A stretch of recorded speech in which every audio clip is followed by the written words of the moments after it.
Okay, hey guys, welcome to tonight's live. I know we did one earlier, but thank you guys for joining. And of course, if you guys could hit that like button for us, that would be amazing.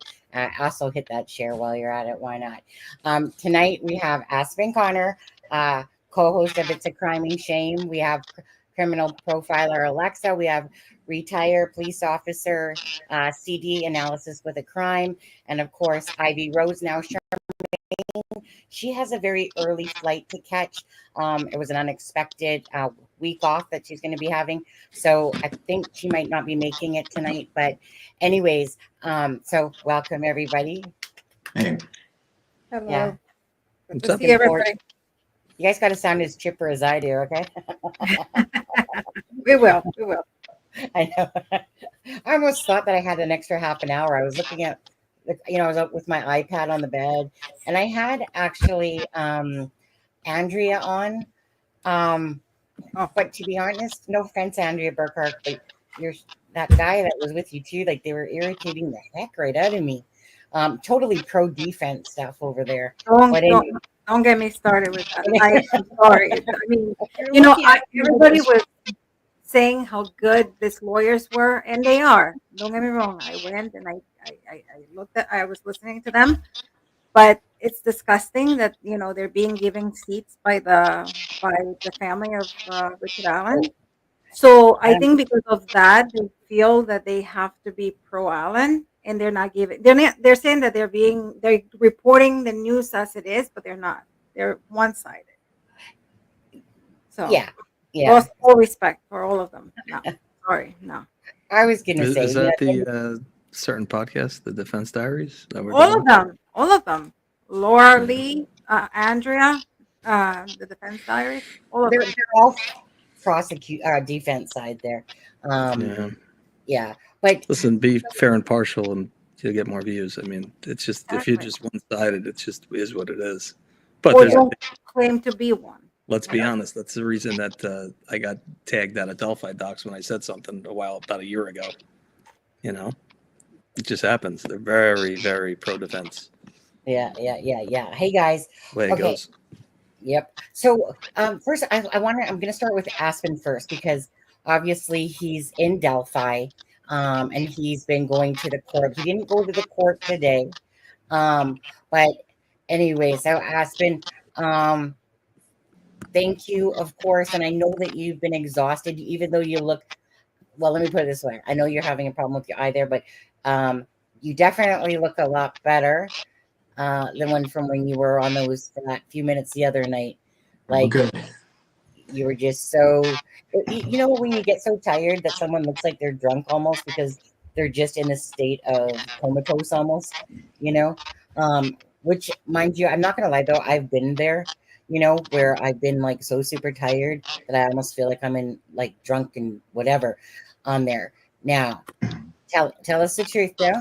Have you been having some drinks over there with anybody from Delphi? Not really. I've not really been having too much fun as far as like doing anything outside of going to court.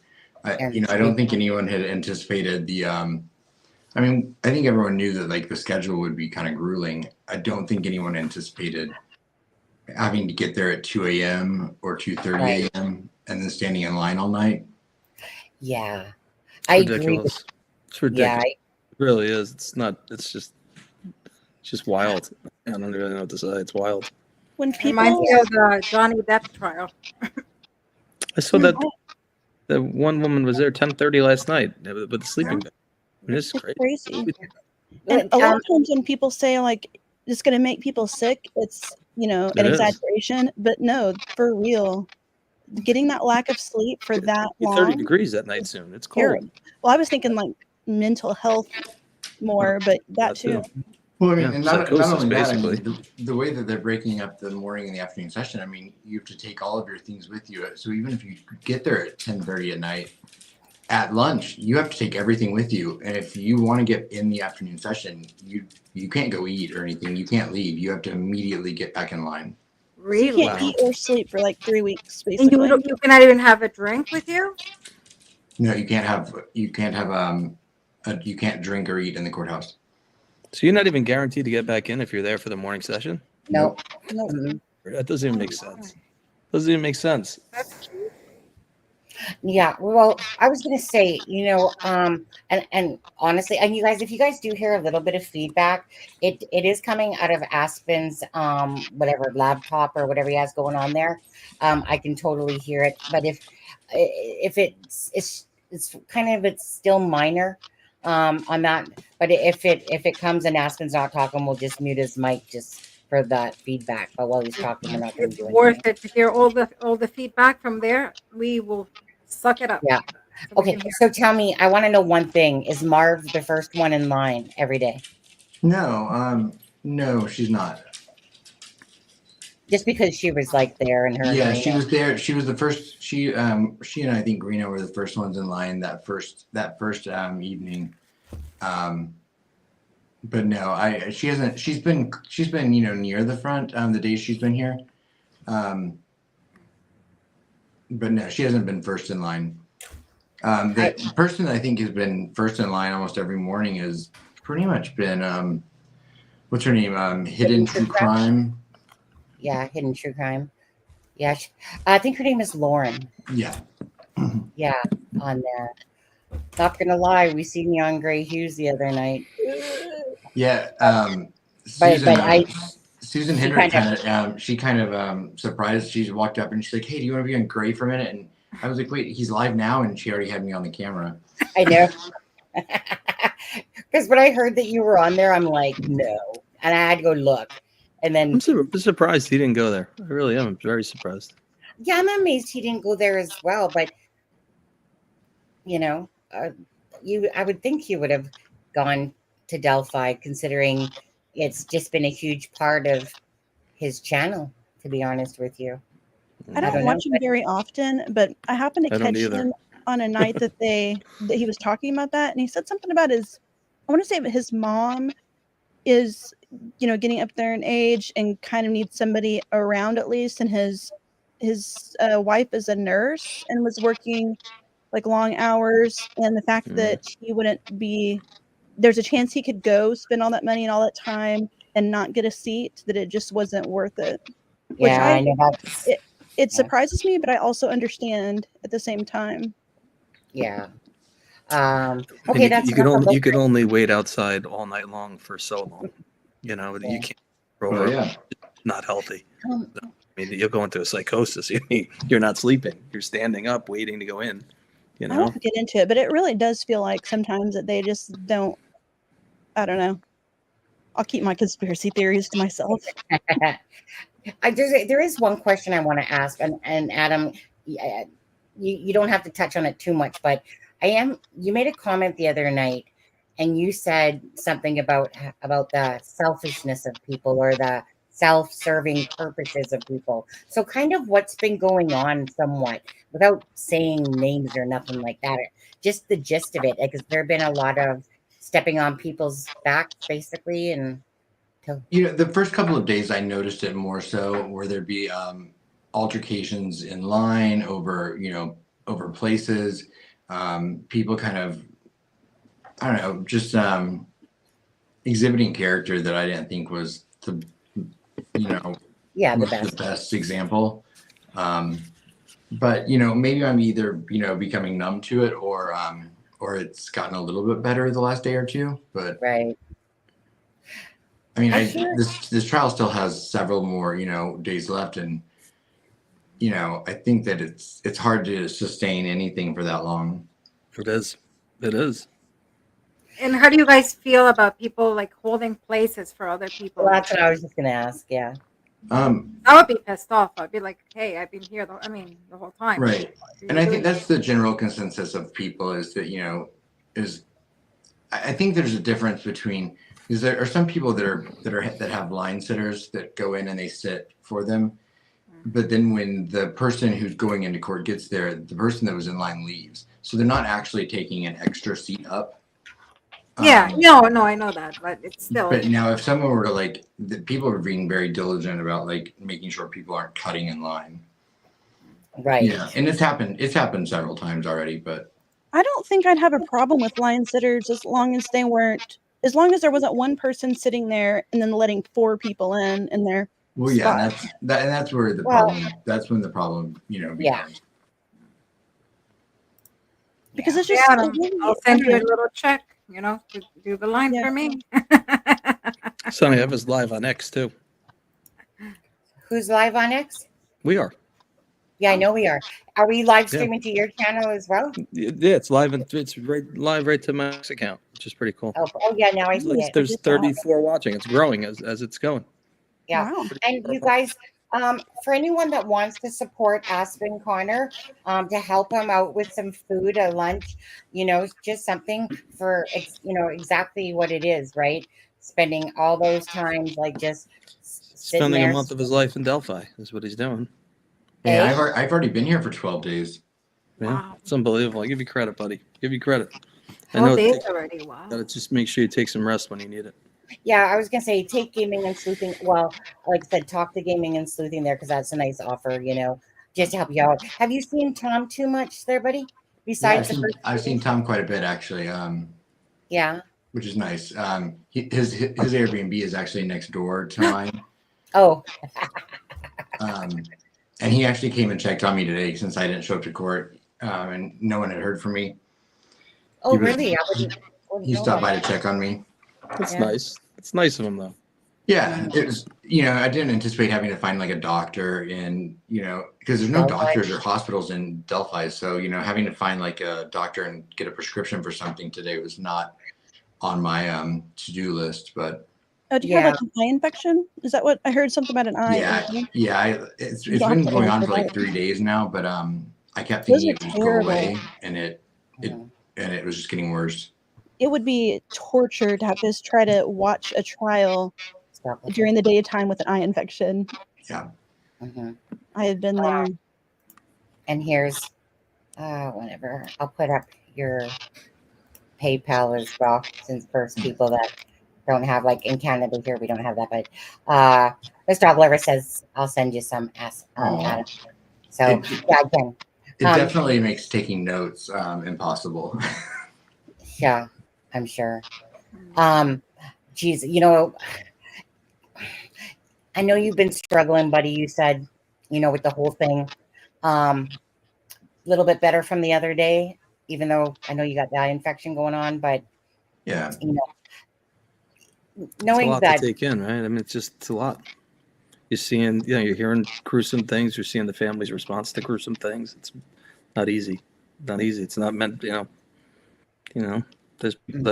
this was like a fake story that they just like to follow, but there's real people that are still hurting. Yeah. Absolutely. Have you talked to Becky and Mike or Anna or Carrie?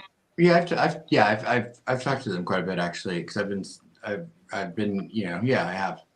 Good. And Becky's been so gracious. She actually brought over lunch one day from she'd gone, and she said, here's a burrito if you want it, which was really sweet. So no, they're this, I was like, this is about you guys and the girls. This isn't about us. We chose to be here. So, I don't want that to be a factor for them. Well, I was, have they mentioned anything at all with the with how they feel the trial's going at the moment? Like, have they mentioned anything about that? No.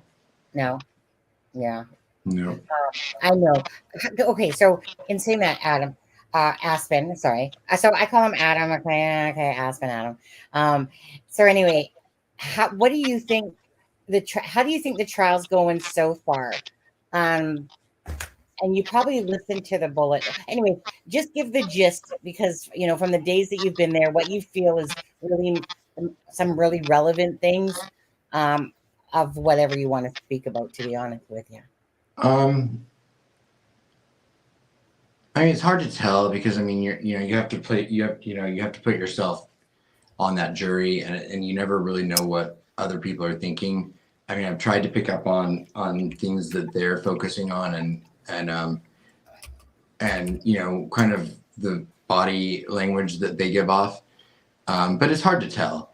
I will say that the jury has asked excellent questions. Yes. That's not something I was even familiar with. As far as I guess in Indiana, the jury gets to ask questions for each witness, and they've asked very, very good questions, which is good.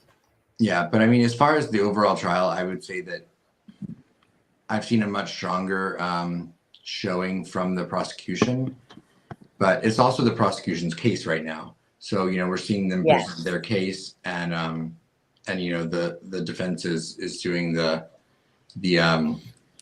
cross examine. So that could change when the defense starts doing their case. Yeah. Yeah, the pendulum swings. Go ahead, CD. No, it's just on the main stuff you're gonna get from the defense right now is just on the cross. Just trying to damage each witness that the prosecution brings up.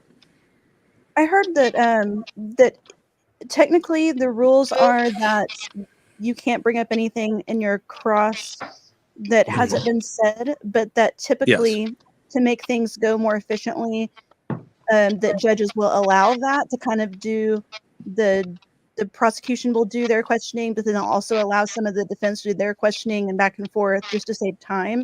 But that Judge Gold's being very by the book on that part. Yeah, I think that's fair. You can't go too far outside of the scope of their testimony. Yeah. Yeah. You could always call them back on your side. I mean, you can if you needed to. It sounds like it's going to be very like this is the prosecution's case and this is the defense's case. Yeah. A question here asking about this one. So Sarah Carbaugh, her testimony pretty much went up in flames. To me, not credible at all. Did you feel the same way? Not credible, meaning what? Like, because she said tan jacket, blue jacket. She said that what was I going to say now? With her muddy in the first two interviews and bloody. So meaning we heard on the news that almost like the jury was shaking their heads as they were listening to her testimony because she was just so inconsistent. So like me personally, I wouldn't find her credible, especially if we know now that muddy was said in the first two interviews. She's claiming, I think, that it was in another, in an interview where it got lost, and then we hear bloody and stuff like that 16 times in the third interview. But it's just the inconsistencies of her. So did you think that basically your testimony, I think I was more, and of course this can be different for a jury because the jury did not hear the statements that we heard prior to this about what she said. To me, I was more struck by the clarification of what really was said as opposed to what was presented in the defense memorandum. But I can see where a jury would absolutely find that to be inconsistent. I heard that at one point she kind of clarified that when she said tan, it was, I think something about she was focused on a hood part of something, and brown would also be accurate to her tan. Right. Is that what she said? Yeah, it was something like that. Because I know me and she Sunny presented totally really disagree. Well on the stand. Well, me and Sunny totally disagree on this, but I'm still adamant that he has on a brown hoodie underneath. So to me, I do too. Her testimony would make sense and not be as inconsistent if, which we don't know, but if he had taken off the blue and there was something brown underneath. Well, I mean, just like Betsy Blair, how we heard that she maintained that he was younger, but then when she got on the stand, it all sounded much simpler. How she kind of walked back all of that. Yeah, but where did this brown puffy hair come from Betsy Blair? Brown puffy. And then she said immediately, "Oh, it could have been a hat." So any damning, there was always this, indication she was going to be this huge defense witness, and she got on the stand and basically just kind of walked everything back really quickly. Oh, Betsy. Oh. Yes, but the take is on the tip and how it really happened, my opinion, but it just up time wise. The 29th of September 2022 was the debate. And you had the guy stand up, and he brings up how a Peru retired officer has been trying to contact them about somebody that they should be looking at. This is in the middle of the debate. I had Sonny play it the other night. And, 5 days later, there it is. It's just very question. It's just, it is what it is. I mean, the debate. What are you talking about? He's talking about Little Leggett. About the how the tip of Richard Allen came about again. So you think it was more political? So they found it, or became because of political reasons? I think it was to stay face and not have it as this retired Peru officer has been trying to get in contact with him for 2 months. And Tobe didn't call him back. Liggett didn't call him back. Nobody got back to him. But then 4 days later, Richard Allen, who has ties to because of his wife. A lot of, it is what it is. It's just doesn't pass the smell test for me. A lot hasn't. And I'm sorry. It just, from step one, it's been an absolute disaster. And I hate to, go, just. I've never seen incompetence like this in my life without people getting fired, and nobody got fired. People got promoted and still still going on. The Kathy Shank, her testimony, I mean, sounded incredibly legitimate though, as far as like how I agree. Rediscovered. Well, that's fine. I know the tip was there from early on, and she could have recovered it again. It's fine. It's my opinion on it. It just doesn't pass the smell test in my eyes. Is there part of you that wonders, perhaps, Aspen, that maybe I mean, I agree with you on Kathy Shank myself. It sounds, credible listening to it. But do you think possibly that, say, he was arrested a little bit faster because the election was coming up? That would be my only thing I would think of, to be honest. And 4 days before, somebody was trying to get in touch with him to, get this hard tip in. Come on, stop it. I honestly don't see it having that much of an effect in a red county. But Liggett was gonna lose. He wasn't gonna win. That guy from Lafayette, right? If you watch that debate, the people were behind him. Liggett was on his heels saying he's one guy and he's doing the best he can for his investigation, but yet he could be pulled in this direction or that direction in a day. So he was making it seem like he's doing everything he can, but yet the tip was there and ready. Come on. Nah. But what's his name? Is it Michael Thomas? Is that his name? Mm-hmm. If they were so hardcore behind him, would it really just take one arrest to flip-flop? Right. Well, I mean, Kathy Shank had already given on the sheriff's department.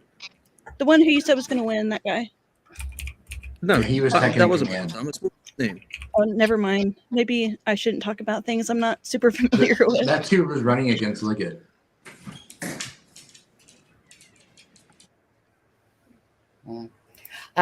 So there's 149 watching, but right in the channel. So from CDs, there's 64, 61 inside the channel, 12 inside YouTube for CD, and 12 in there. So for anyone that's in here, hit the like button, or move your butts over from Twitter X, and then come hit that like, and then you can go back. Anyways, let's see here. I have a question for Aspen, if you don't mind. So I guess it depended on who you asked, but prior to the trial, we did hear from people who were talking about the discrepancies between the witnesses' descriptions of what they saw. And obviously, I'm getting information secondhand, but from what I've heard, there were way more similarities between either all the witnesses or 3 or 4 out of the 5 or however many there are that were similar. I didn't word that very well. There were way more similarities than I expected from what we heard originally. Is that how you've taken it, or? Yes, and I mean, and just the fact that all of the witnesses identified the person in the picture as the person they saw.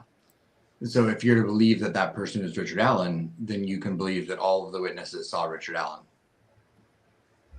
Well, go ahead. Who are you heading? To you, Ivy. What did you want to? I don't think it means that he is not guilty.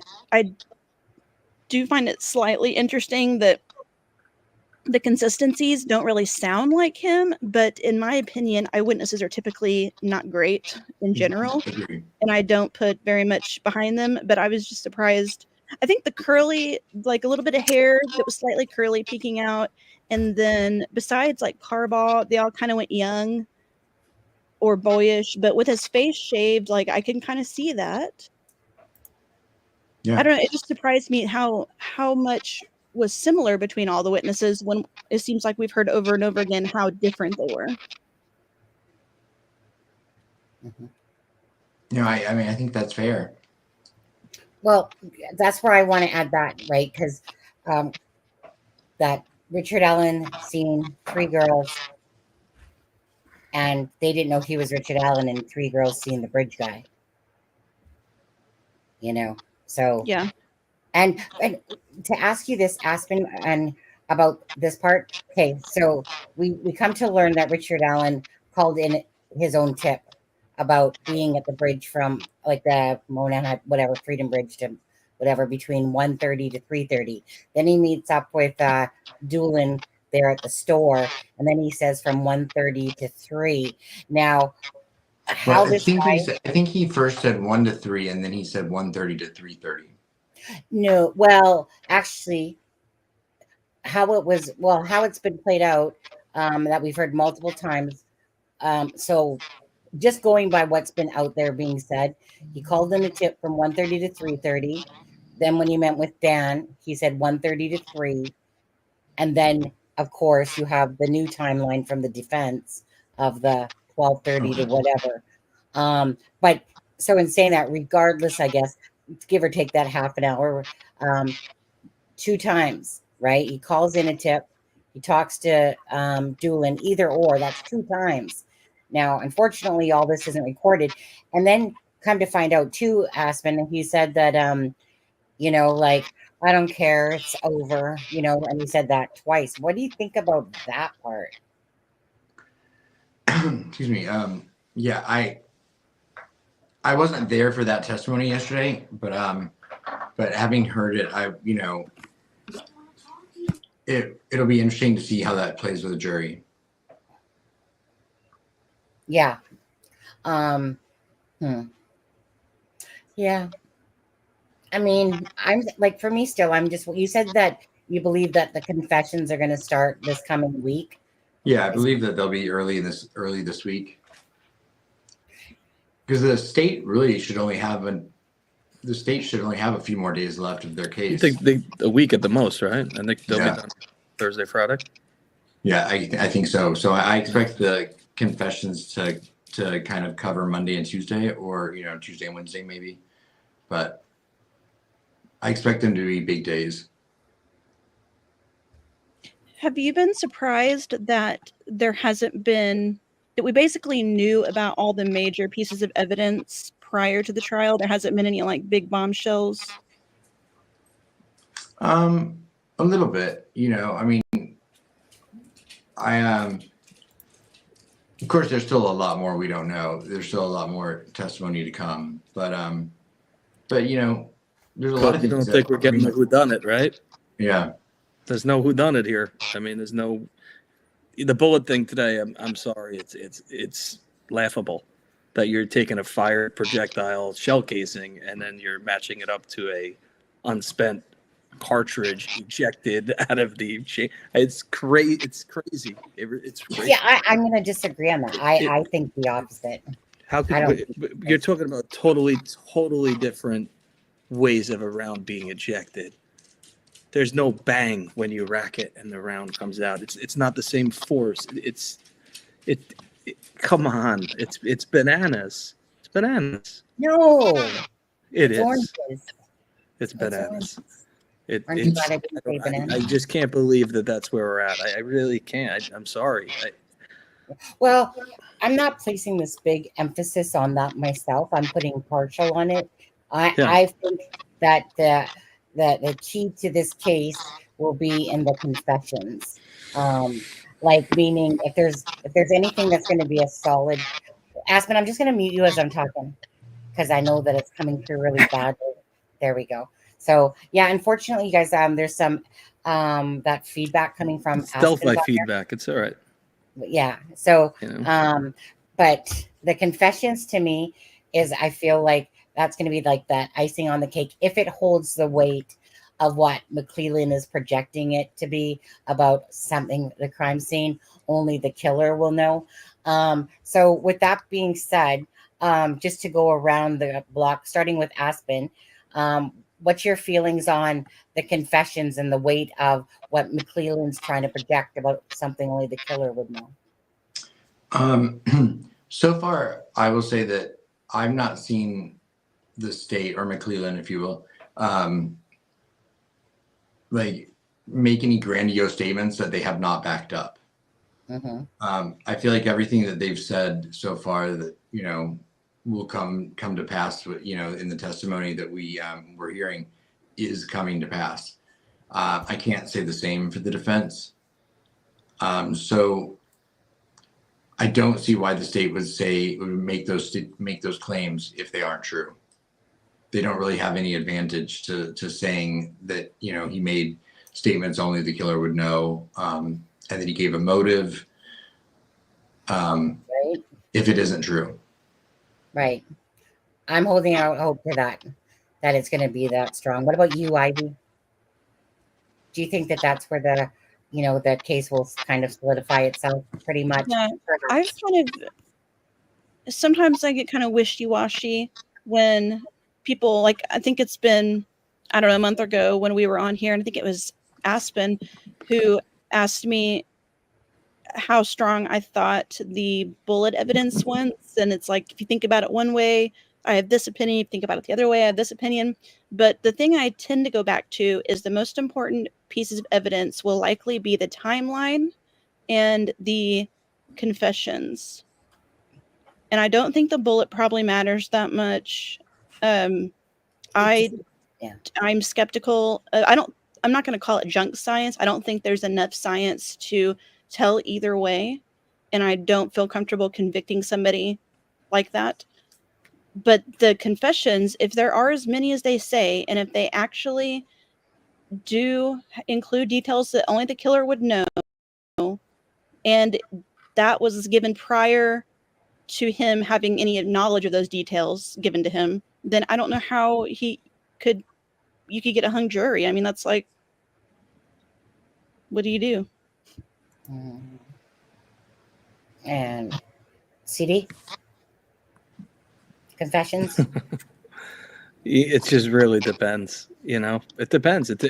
You need to know what the dates are on the confessions and what his mental status was. It just depends on, and it depends what was. I know, you know, there's some that were saying that he said he used the box cutter, so then that was actually brought up at trial, but then it was kind of like not, in a sense, yesterday. You know, that it could have been a box cutter, but then I asked him what was said after he brought up the box cutter. Was it that it could have been? Well, some of the wounds looked like they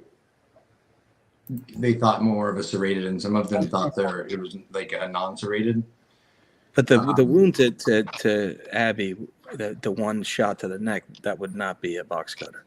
That sounds like a pretty big blade to make a slice like it did. And I've seen them. I've seen box cutters. I've seen knives. I've seen, you know, different kinds of knives. It really depends on where it is. But to the neck, with the box cutter, you're going to get a slice, but you're not going to get a massive gash that was 2 inches in diameter. It's a big cut. And you know, I mean, having seen the autopsy pictures now, yeah, it's tough. I mean, they were referred to as gaping. Yeah. That was not easy. No. But I didn't see huge discrepancies in. I mean, it was the size of that. They were devastating wounds. Is the size of like a shotgun slug hitting there.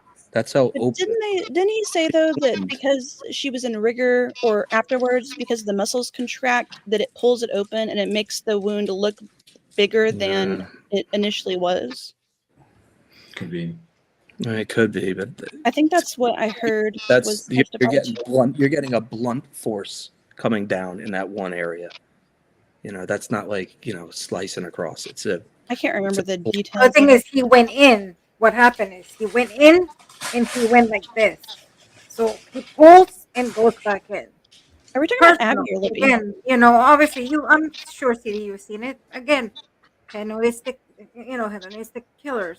Sorry. But they were trying to say it was really like a one and done. It really wasn't like over and over on her. It was I don't think that one was one. I think he went out and came back. Alexa, I don't maybe he didn't pull it all the way.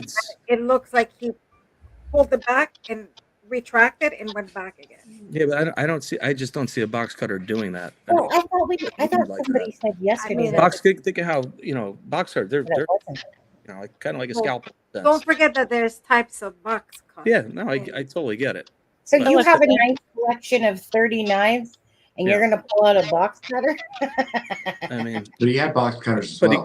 He could have used both. You never know the reasoning behind why that could have happened, but it could have been two. But I just that the 2-inch diameter wound to the neck, it's telling me that's a pretty big blade that came down. Alexa, you're talking about Abby, right? Or Libby? No. Okay.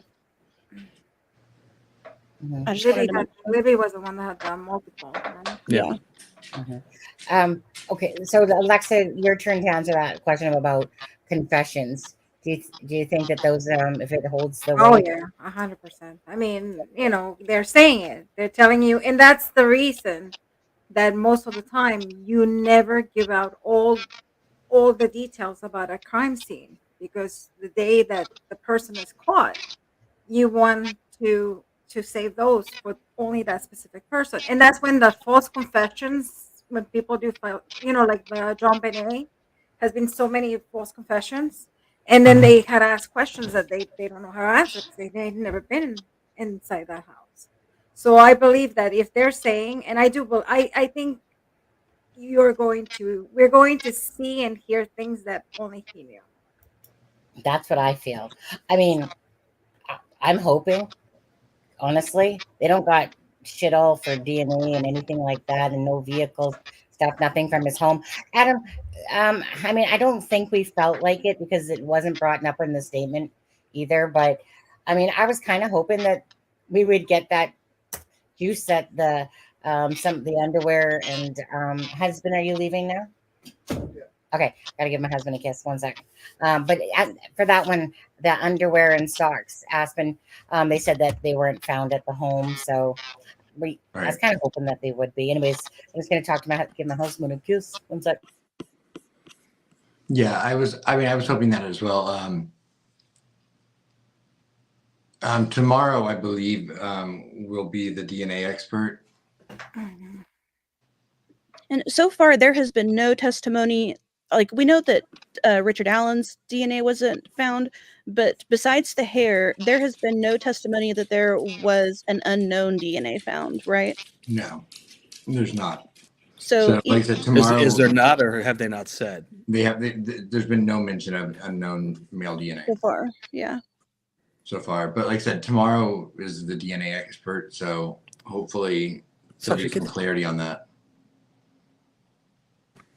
I hate to go back to this because I know it's a hard topic, but Steffa just asked a question, and I've heard other people say this. She said, not sure if you talked about this, but thoughts on Libby's wound being vertical and not horizontal. Is that a misunderstanding that people have gotten, that Libby's wound was vertical? I think it started vertical. Hers actually actually crossed each other a little bit. It seems like, I mean, both arteries got sliced open. But aren't there like vertical, like 3 or 4 vertical like abrasions? And that's where they refer to the abrasions because they look more like tears than cuts. Yeah, and I'm thinking that there's been like a little bit of a misunderstanding with some people, and they've reported those as like cuts of like incisions, which it doesn't sound like they are. Is that correct? That's how I took it, the same as you, Ivy. it's hard when you have to rely on secondhand information. Yeah. Yeah, Kim French said on Libby it's 3 vertical, but I don't think those were cuts. In fact, I think it was Bob on Defense Diaries who said that the area that he saw looked almost like how if you have like a bigger dog, it jumps up and scratches you, and how it doesn't break the skin, but it leaves like welts kind of. Yeah, you're talking like the welt, like the fine welt marks coming down. Yeah, and I think that's what isn't that why he did bring up the box cutter? Because he was talking what I was just getting ready to say. That push button on the box cutter that has the lines that make a rivet. That could have been the marks from that. Yeah, maybe you're right. You're right. Maybe now that I'm thinking back on it. There was also that knife. Was a hard day to hear that. I can't imagine. Espen, you remember early on there was that knife that there were people circulating a certain knife that had a guard. Right.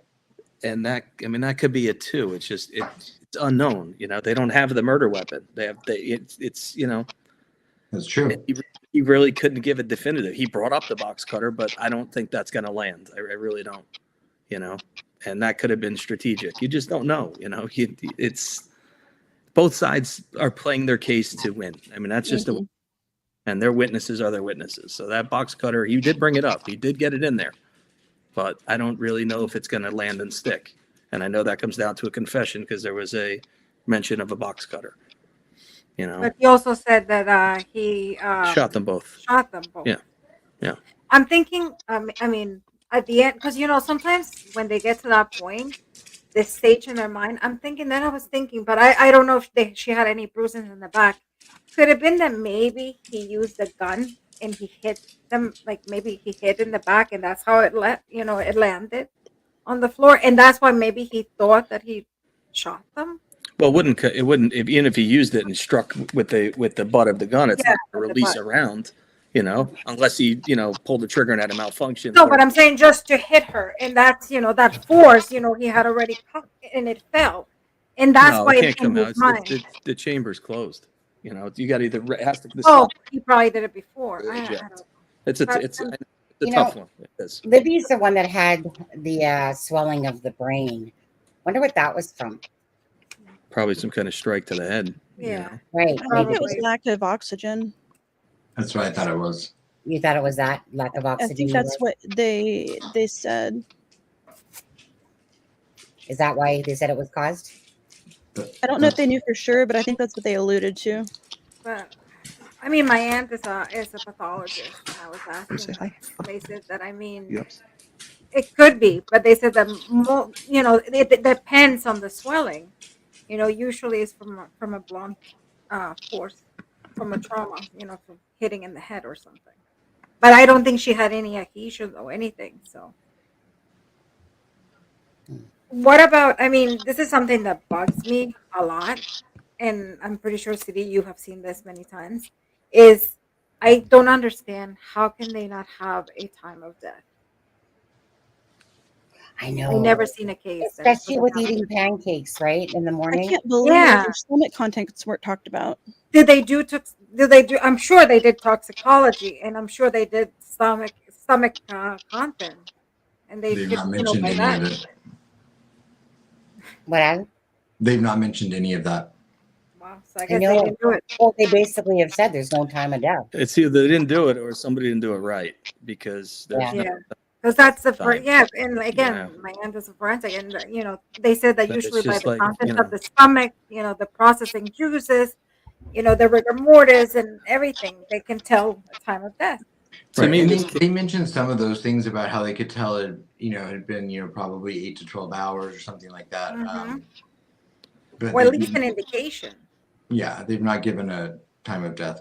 To say at least by judging by the rigor mortis, we can say that it's past the medium rigor mortis, so it has to be between 6 and 12 hours. How cold was it that night after they were wet? That could come into play as to why that could have messed. I don't. But that's only the core temperature. They can still do it by the stomach fluids. They can still do it by the bruising. Come on, that double murder I had. They were able to. The son, they went off. The brother, they went off of basically when he got out of work. It happened pretty much after that. He was stuffed in a freezer. You're not getting a time on that. But the mother, they were able to get a time of like 36 or 40 hours of her being dead. So yeah, usually you can get something, but there was nothing. But really, you couldn't tell that even with like the stomach contents or anything. Well, the brother was frozen like a popsicle. He walked in the door, got shot in the face with a shotgun, and then I remember that one that you said, the one in the it was a sight to be seen. I mean, let's be, wow. But yeah, but they can still. I mean, I don't know. Yeah, I mean, even the Gilgo. Look at the Gilgo. They know even after how many years, and they all have times of death. Obviously, approximately. Can't say 100%. But it's something. Wait, But hold on a The, second. the low was about 33, and it surprisingly happened, according to this website, at about 9 a.m. on the 14th. Or maybe he didn't feel comfortable because, like you said, they were outside, and maybe he didn't feel comfortable that they're wet. They're outside. To make that comment, to make that decision, I guess. I think maybe he didn't want to give them, and then and because it was a homicide. I mean, listen, their whole premise was it was over by 3:30. That was their whole premise for years. And obviously, so from that they had to have an idea. That's what I'm saying. So did something contradict that? We're never gonna know. Yeah. I think it's maybe because they don't want to see another screwed up. I just feel like there was a Joker car following Tobe around playing weird music, like like a circus. So many mistakes. Like when I heard about they didn't take the sticks. I mean, who does that? And that's like crime scene 101. Like, good call, Adam. You were there yesterday. The guy who interviewed Richard Allen with the environmental cop. What's his name? He's the one that told them to take them the day and a half later. Gowan, what was his name? D. What is it? D. With the G. Gianglo or whatever his name was. Yeah, I can't remember all of the cops' names. Yeah, but he's the one that went to the scene. I don't know who else he went there with, but he went to the scene, and I think he found blood on one of the sticks, and then they took them afterwards. I mean, I've never seen anything like this. I never did, where people don't get fired and nothing happens. But that's the way it goes in a small town. I had another question for Aspen. I guess first off, where were you sitting in the court when they showed the video, and what did you see for the original video? I guess mostly here for the original video, and then what did you hear for the enhanced video? So I wasn't there when they played the enhanced video. Okay. Yesterday, they when they played the original video, I was sitting I was sitting directly behind Carrie Timmons, so I was on the family side, but I was closer to the middle aisle, so I could see the video. There was a little bit of a glare, but I could see it pretty clearly. From everyone I've talked to, they've said they could see it much better, and they could hear it much clearer on the enhanced. What did you hear? I heard basically something along the lines of the guy, the path. I have it written down. Something about the path, go that way, or the path. There's no path there, basically. And then he says guys, and they say hi, and he says down the hill, and when you hear the gun, and then he says down the hill. So you did hear down the hill? Oh no, wait, we didn't hear down the hill, I don't think. Okay. And you weren't there when he thought he said gun, right? Because didn't that get struck after he said it yesterday? Yeah, that got struck. Yeah. Oh, it got struck, did it? Yeah, it got struck after he brought it up. Was that giving an opinion? It's not, he's just giving his opinion of what he heard. Was that Hull? Who was that? Who said that? Liggett? Who got struck? Yeah, it was Liggett. Yeah, it was Liggett. Were you surprised about the video, Aspen? I know none of us have ever seen it before, so we were all kind of just assuming what it would be, but.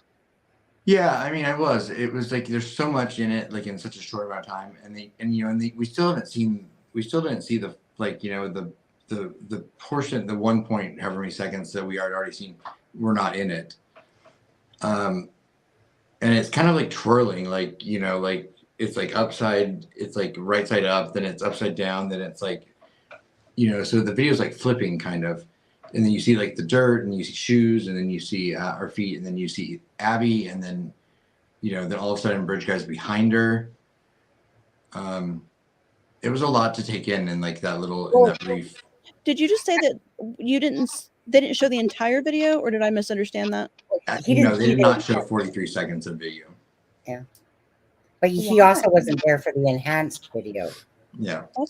When they spoke about what was said in it. How much would you say you think was off? Maybe 7-10 seconds, Adam? I have no idea, because it was so hard to judge when you're watching Can't time anything. Yeah. That is odd to me. I don't know. About what? But they wouldn't show the entire thing. Well, maybe they did on the enhanced one. Well, I think why wouldn't you show the original?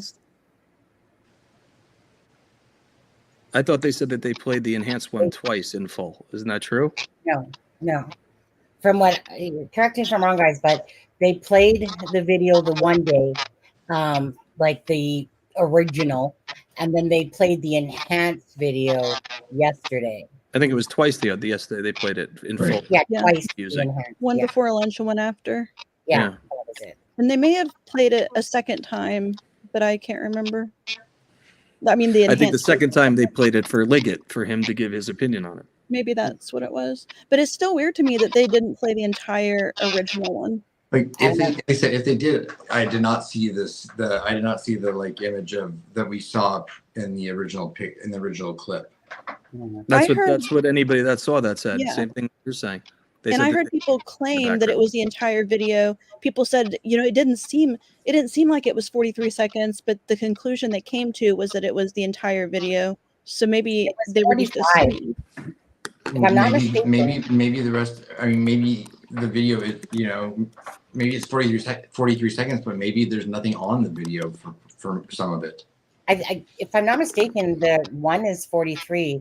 And then the full is 45. Like there's just a nominal amount of things that were taken out, in a sense. But anyways, I believe if I'm not mistaken, it was 45 if it was the full video.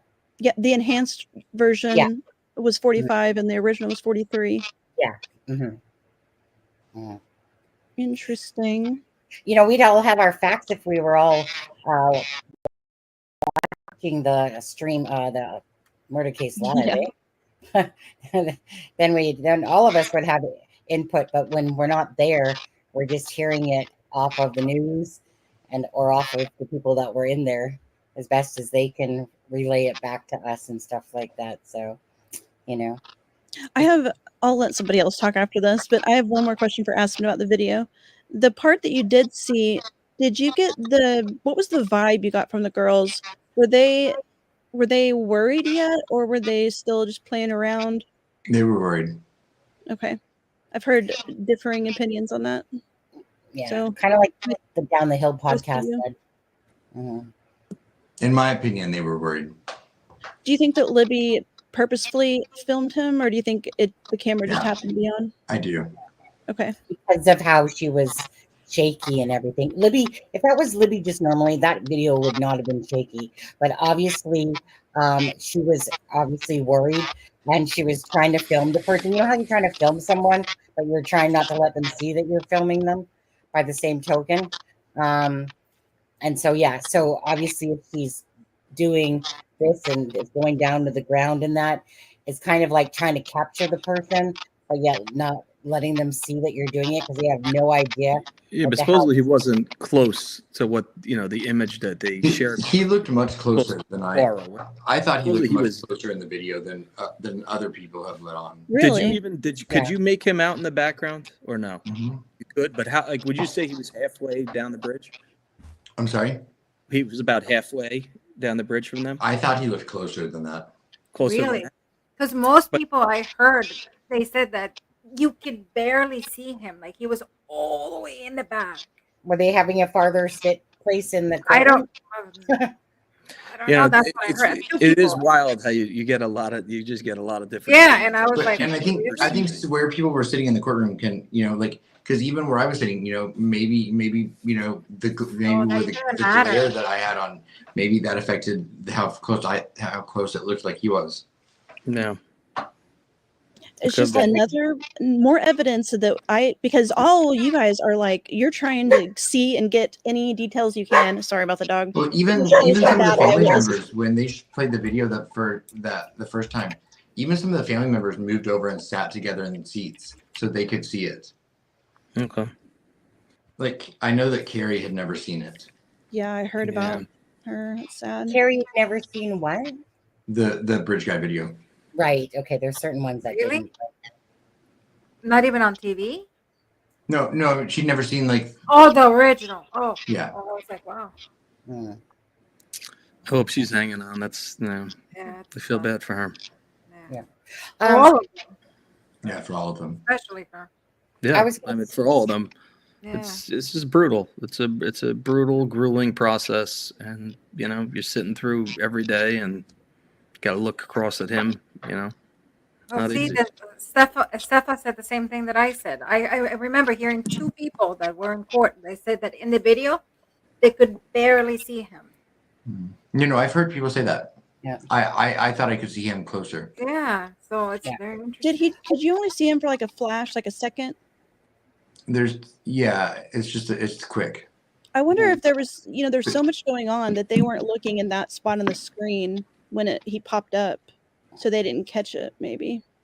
Yeah, I mean, there's a lot happening in that video, and the whole video is moving, and you're like, it's definitely hard to keep your bearings about you as you're watching it.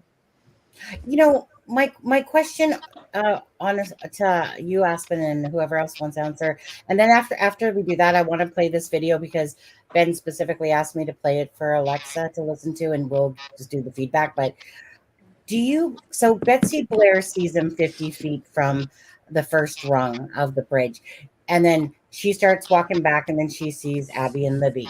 Do you think that bridge guy was on the bridge without thinking nothing about it, that the bridge guy was on the bridge? Well, hold on. There's that picture though of Libby taking a picture of of Libby taking a picture of Abby. Because I was gonna say, do you think he was on the first rung and he kind of let them go by and then they let them walk and then kind of caught up to him? But there is that picture though at like 2:07. 2:05. I was gonna say 2:05. Where you wouldn't see the bridge guy, you just see the picture of Abby. But I'm not sure. Well, there's the one of the bridge. There's the one of the bridge with no one on it, and then there's the one of Abby. So it's like he was hiding then, obviously, kind of come out of the woodwork, right? And we haven't heard testimony about that yet. Yeah, on there. Do any of you guys think he was on the bridge whatsoever, or near the start of the bridge when the girls crossed, and didn't think nothing about it up until he started following? Do you guys think that he was definitely lurking, ready to make a move? Yeah. But it's a matter of, do you think he was hidden, or do you think he was kind of just hanging about, acting like he was doing something? Just probably acting like he was just out there in nature, trying to just be as soon as he saw them, he just went for it. Yeah. Okay, you guys, I'm gonna play this video now, and Ben asked me to play it for you tonight. Who? What? Ben. Oh, Ben. Yeah. He said he wanted you to see this one, so I'll put it back to the start. And now again at the trial, there is just no escaping the bridge guy video. You have seen it 100 times. About 3 grainy seconds recorded on Libby German's phone of a hulking man seemingly grunting the words "down the hill." The prosecutors played that in court this week, and shocker, there is a lot more of that video that has never been made public. The jury saw and heard 43 seconds of video showing Abby Williams in a red shirt moving down the trail, and her best friend Libby saying, "There's no path down here. We've got to go down here." Today we learned about 18 minutes went by between the time that video was recorded and the time Libby's phone went silent, never to ping again. So what exactly happened to Abby and Libby in those 18 minutes? We now know that Libby was found completely naked. Her throat was slit. Abby's throat was also slit, but strangely, Abby was found fully dressed, but in Libby's clothing, jeans and a sweatshirt. Libby's shoes and her phone were under Abby's body. Sticks had seemingly been arranged on top of both girls, and the rest of their belongings were in the creek. What on God's earth could have possibly led to that? What do investigators see in that pattern that I can't see? I want to bring in Robin Dreek, retired FBI special agent and former chief of the Counterintelligence Behavioral Analysis Program. Robin, so much to ask you about. 18 minutes. We know that these girls are alive, and 18 minutes later, the phone no longer works. Whether that means they are dead and dying by that point, or whether he's destroyed the phone or turned it off, I don't know. But I can't get over this pattern that one girl is naked and the other girl is wearing her friend's clothing. What does that tell you?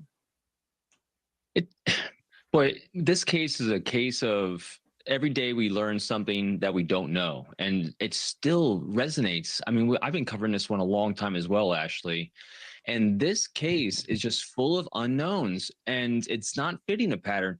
And we're seeing something that might have been tried to be staged, with the sticks on the bodies, but then you see things with like the weirdness of the clothes. And if this was premeditated, why are they leaving a cell phone behind? To me, it looks like an attempt to stage something, but a rush job at the end. So who might have rushed them along, maybe? So about that rushed job, what would tell you that the one victim has her friend's clothes on? Was she the victim beforehand?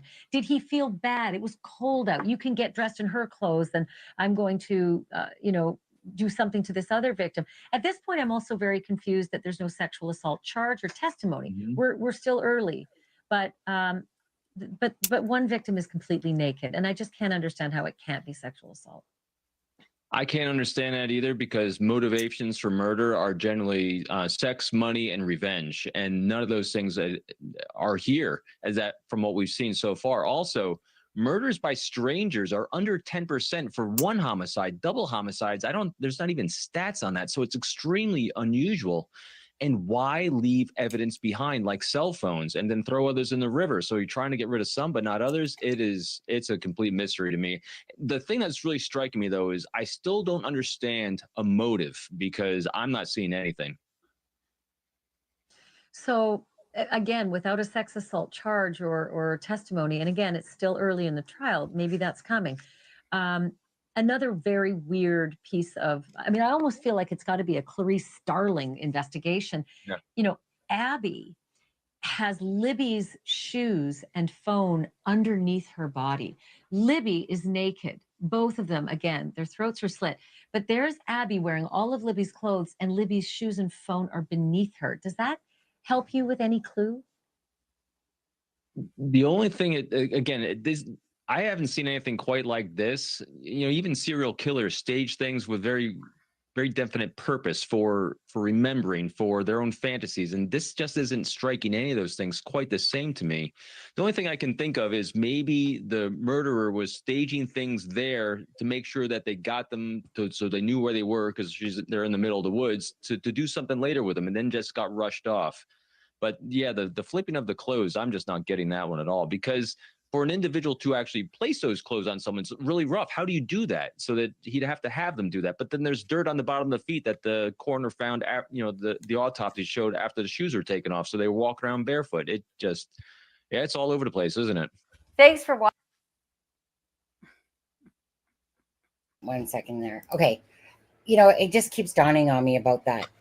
I keep thinking that he didn't know the phone was there. But yeah. Oh, please. Well, first of all, he is, I actually met him once. He has a book, Sizing People Up. Actually, if you guys want to read a little bit about human behavior, read his book. It's really good. But he mostly specializes on behavior. He's not really a criminologist or profiler or crime scene investigator. So first of all, I don't think he knows all the facts, because he keeps saying the phone behind. Who will leave the phone behind? Well, obviously he didn't know the phone was there, so he didn't leave it behind. So I don't think he knows all the facts. Then he's saying that just because they're not physically touched is not a sexual crime. Seriously?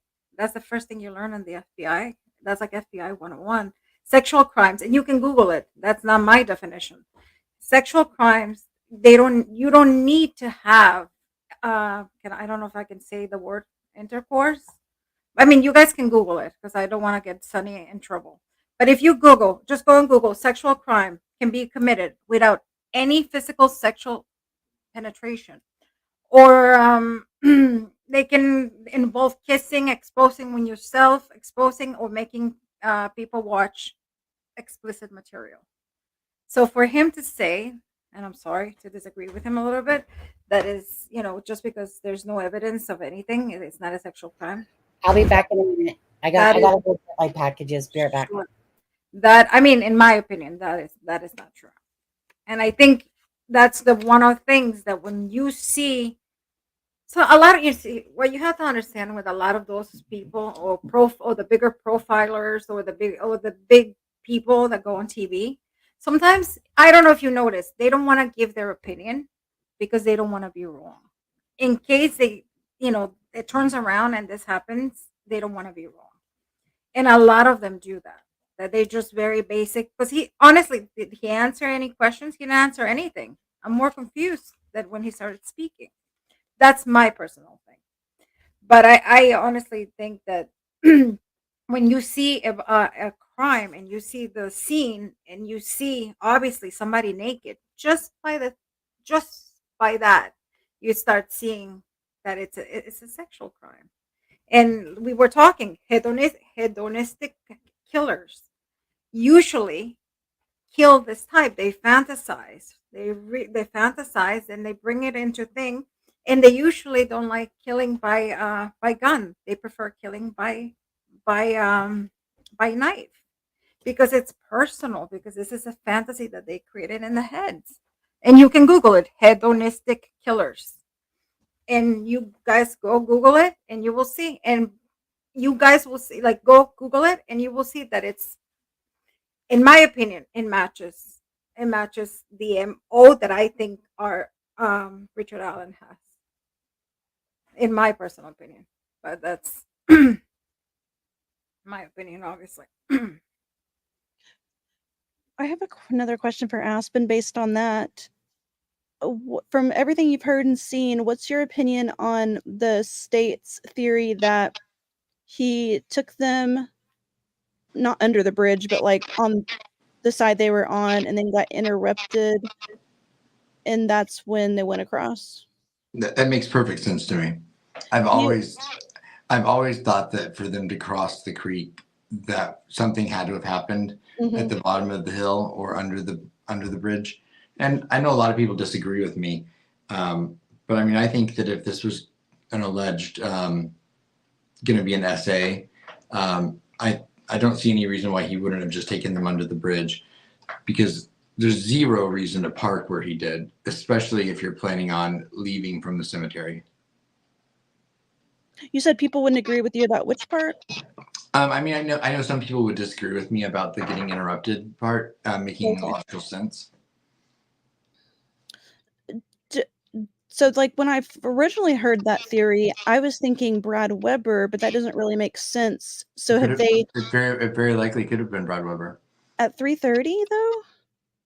Well, I mean, we don't know if he got home early that day. We don't know, but That's someone true. coming up the private drive would make perfect sense. Yeah. The only thing that gets me about the interrupted part, besides like if Brad Weber actually came home at 3:30, that it doesn't really make sense that it would be him, even though it could be somebody else. But it would be super risky to me to, and now that I'm saying this, maybe interrupted doesn't necessarily mean leave them alive, but it would be very risky to sexually assault somebody in a town that small and let them live. Yeah. Especially working somewhere like CVS. So maybe he just didn't, maybe he planned to do the same, just got interrupted and moved to a different location. Not that it necessarily changed his plans. I think once they crossed the creek, everything was completely off plan, and it all was just chaos. Mm-hmm. I don't know. Maybe you can answer this, or Alexa or somebody. I've been thinking about Abby, and I kind of wonder if he didn't. There was a point, maybe he was running out of steam, or for whatever reason, there was something about her, and he didn't want to kill her, but he, in his mind, had to, and that's why she was kind of left the way she was, and why it took so long, and all of that. I have no idea. It could be adrenaline dump. There was nothing left, energy-wise. I don't know why people are acting like this happened quick. He was, from the abduction time to the time assuming Sarah Corval saw him, it was like an hour and a half, a little bit more than an hour and a half. You had plenty of time. I don't know why people are acting like it was 20 minutes or 30 minutes. There was plenty of time for one person to do it. Yeah, more than enough.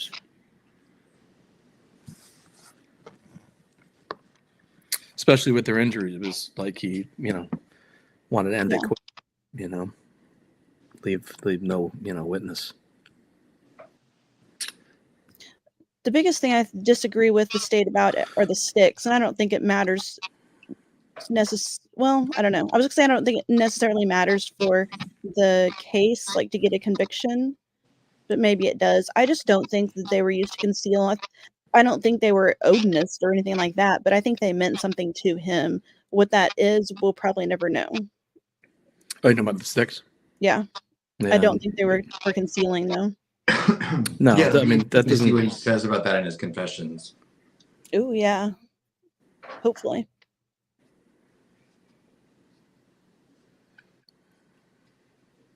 So, Aspen, what do you feel the confessions are going to do him in? I think the case is already strong. I think the confessions are going to be very, very hard for the jury to ignore, if they are, as serious as we've been told they are. Mm-hmm. Yeah. You think the witnesses helped their case, though?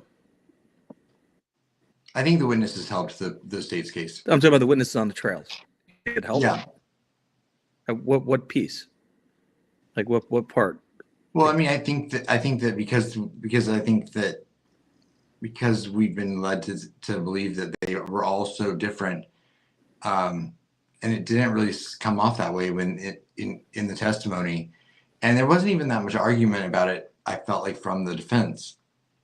But you didn't get the whodunit moment of, is that the man you saw on the trail?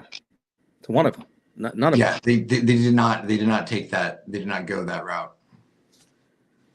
For sure. Which is kind of odd, no? You don't feel that's a little odd? Well, I mean, he looks so different now. I don't know. Of course, yeah. He looks. I mean, it's years later. He's a mess. I mean, but still, I mean, was this the man you saw on the trail that day? That wasn't asked to any of them. I wonder if the jury could ask. I wonder if the jury could ask that question. They didn't. I don't know if they can ask that. I'm not really sure. I mean, Judge Gull seems pretty open to what they're able to ask. I mean, which is great. Yeah.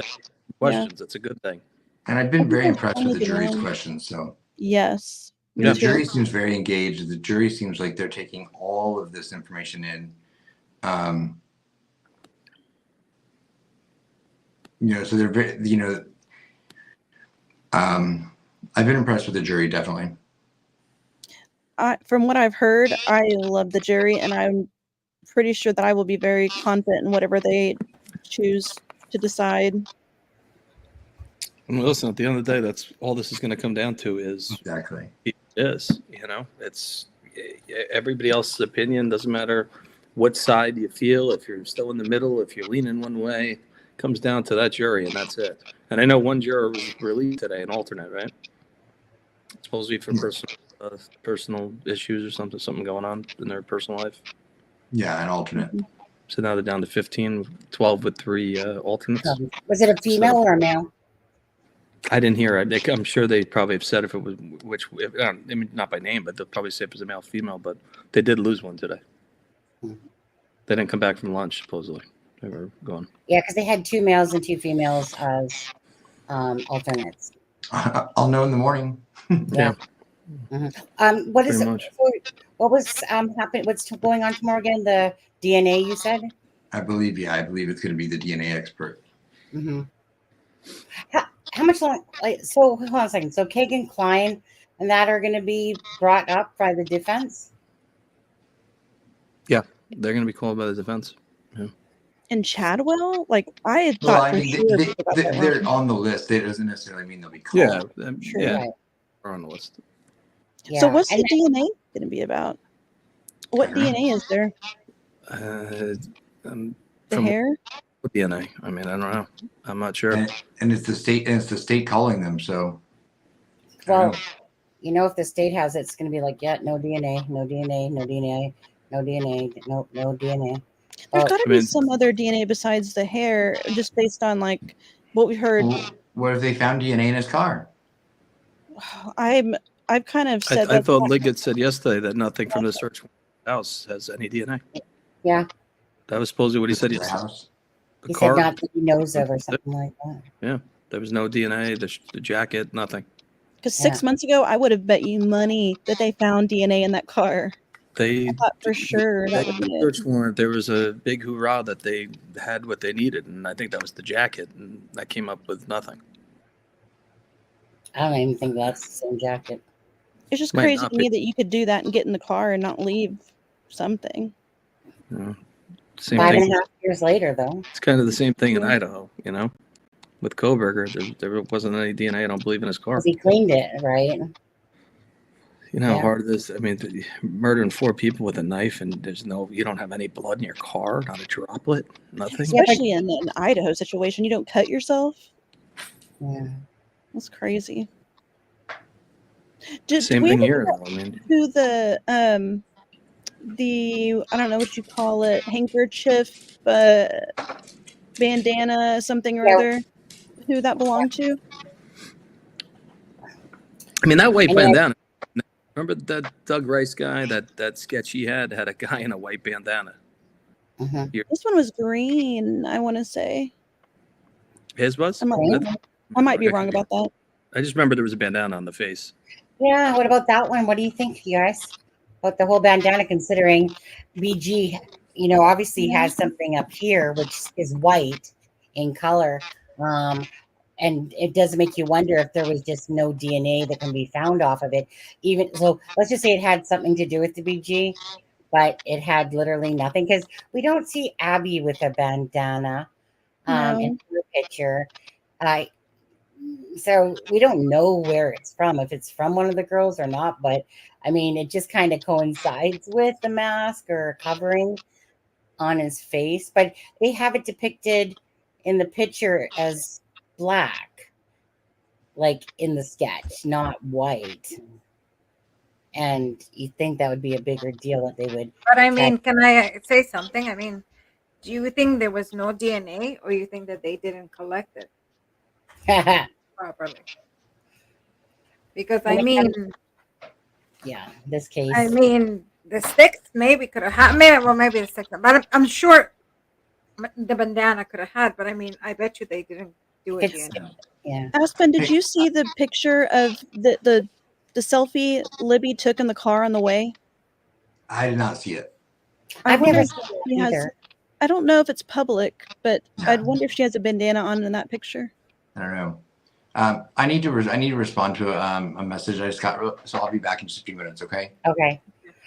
Yeah. I mean, I guess that would be a question, and I wonder if Becky could answer. Is if one of the girls, if she knew had a bandana on them, you know. So I heard somebody else call it a hair covering.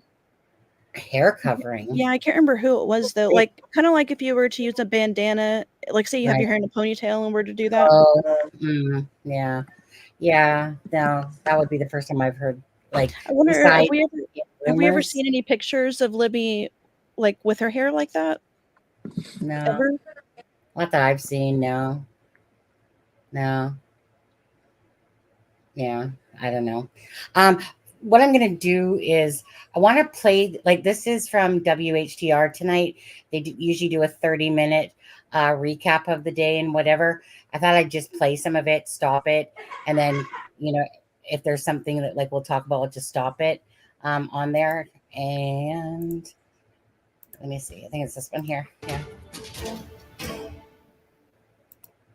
Today marks the 7th day of the Delphi murders trial. Abby Williams and Libby German were murdered more than 7 years ago. This week, we hear from witnesses who saw Bridge Guy, believed to be the man captured on video by Libby German. We learned how police pulled that video from her phone with the infamous clip of what may be the killer's voice. We also learned that Richard Allen told police he was on the trail within days of the murders and cleared by police. And today we learned how investigators tied the so-called magic bullet found near Abby and Libby's bodies to a gun found in Richard Allen's home. Thanks for inviting us in. This is your Delphi debrief here on WTHR+. This was day 7 of the Delphi murders trial. In a moment, we'll hear from our legal experts, Katie Jackson-Lindsay. But first, our senior investigative reporter, Bob Siegel, and reporter Emily Longnecker are in Delphi for us. So, Bob and Emily, walk us through this testimony today about this cartridge. Yeah, today, Scott, jurors heard testimony that the state says puts Richard Allen squarely at the crime scene. Huge day, important day for the prosecution. And Emily, today, I mean, this is what the prosecution's been waiting to tell the jury about all along. Yeah, about this cartridge found between the girls' bodies at the crime scene. One witness today, Bob, Melissa Oberg, the state's witness, testified for 7 hours. That speaks to the importance of her and this cartridge to the state's case. And then the defense on cross-examination, questioning her, speaking to how important it is for them to attack the science of the testing that she did, that she says links this cartridge to Richard Allen's gun. Right. You're seeing video, the woman on the left, that is Melissa Oberg, who testified for more than 7 hours today. She used to be a firearms examiner for the state of Indiana, for the state police. She was on the witness stand all day explaining how she tested a bullet cartridge that investigators found at the crime scene between Abby and Libby's bodies. Oberg told the jury how she tested a gun that police found in Allen's house while executing a search warrant. And today, the state tried to tie those two things together. Oberg told jurors how she compared the unfired bullet cartridge at the crime scene with 4 test bullets that she fired through Allen's gun in the lab. And using a powerful microscope to inspect the markings on the ammunition, she concluded the bullet and the crime scene, the bullet at the crime scene did cycle through Allen's gun. Now, this latest evidence and testimony that the jury heard today, it's the state's way to directly put Richard Allen at the murder scene. While the ballistics evidence may be compelling, the defense team tried to undercut the credibility of that evidence. During cross-examination, attorney Brad Rosie told the jury that the analysis conducted by the state is considered controversial. He also highlighted that the state's analysis was based on a bullet at the crime scene that was not fired, while the test bullets in the lab were fired. And he got Oberg to admit that her analysis and conclusions presented to the jury are subjective. So, Emily, there was a lot packed into today's testimony. It was at times, shall we say, somewhat textbook, as far as it felt like we were going back to like a college science class and what was being presented. What did you read in the jury today? Because it was a kind of a challenging day to follow along For all of us. What did you see in the jury and how they took this? I mean, I saw some of the jurors taking notes, and some were not taking notes. Some were just listening. Some had big, thick folders, and some did not. When everything was all over at the end of the day, by then you had gone, I was still there, and the jury had 13 questions for Melissa Oberg, and some that really stuck out to me. They wanted to know, did the cartridge from the crime scene come from the same lot as the bullet found in that keepsake box in Richard Allen's house that was taken during the search warrant? You remember that from yesterday. They also wanted to know, they were asking very technical questions about handling a gun, cycling a gun. They wanted to know, when you cycle a gun, do you use the same force every time? And the force that you apply, can that change the markings on the gun? Does that make a difference? And Melissa Oberg saying, each time that you cycle a gun, it's not the same. You don't always use the same force. And yes, that can affect the markings that are put on it. One thing we also noted today about the jury, there was one juror missing, a man. We noticed that after lunch, and we were told from Judge Gall, we asked about that. It's an alternate, and we were told that that man had a family emergency, and that is all she said. So instead of 16 jurors that we started with, this morning and that we've had throughout the trial so far. This afternoon, there were only 15 jurors that heard the testimony. So we don't know if that juror is being sent home and is not going to hear the rest of the testimony. No. And it is an alternate, we should point out. Right. So things were methodical today. Yeah. Very methodical. Yes. And this morning, I'll explain a little bit about how things got started. When Melissa Oberg first took the stand about 9:15 this morning, she spent an entire hour just explaining what tool mark examination is, what that means, how that is conducted inside a lab, and being able to take a look under a microscope at these tiny little marks on ammunition, and to be able to tell if bullets were fired from a certain gun, if they were cycled through a certain firearm. So she really got into details, established what tool mark analysis is, and then one of the moments that stood out to me from testimony today is she went over to a box and she did a demonstration for the jury to show them what it looks like when a bullet cycles through a gun. Because keep in mind, the bullet at the crime scene between Abby and Libby, it was a bullet cartridge. It was an unspent, an unfired bullet cartridge. And she wanted the jury to understand how a bullet cycles through. The gun that she pulled out of a box, it was the gun that belonged to Richard Allen, that they recovered from his home, and that they did this analysis on. So she cycled that for the jury. There was a video, lots of pictures, and there was a video. Basically, the jury got to take a little field trip to Germany, looking at a video that was pulled off of YouTube. We're showing that to you right now. The jury got to see how a firearm like the Sig Sauer, that firearm that was taken from Richard Allen's home, that has been linked now to the bullet casing of the crime scene. They wanted the jury to see how those types of firearms are made, from the barrel to the frame, every part of the firearm. And then they really went into frame by frame on some of the pictures that they analyzed. The jury got to see those to understand how these markings, how they were able to determine that bullet casing at the crime scene matched. So they got to see, I'll just show you, this is kind of rudimentary here, but the jury got to see pictures, and they showed the edges of the bullet casing that was found at the crime scene and the edge of a bullet that Melissa Oberg fired through Richard Allen's gun.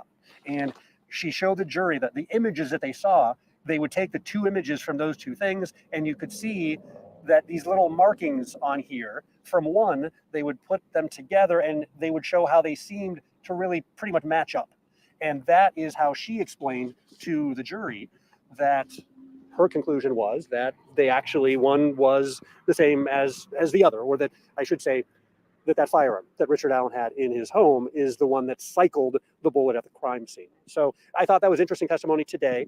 And you got to hear also, really the defense then push back, and the cross-examination lasted longer. It actually lasted longer than the state's presentation this morning. Yeah, the defense really attacked the science behind this testing, the science that was used. They called it a controversial science. And they asked Melissa Oberg, they said, look, Brad Rosie, there's an ongoing debate in your industry about firearm identification as a science in its truest sense. And Melissa Oberg said, yes, there is. Brad Rosie said, there was never a time when you can say that bullet came from that gun, meaning Richard Allen's gun. And she said, I cannot say it to the exclusion of all others.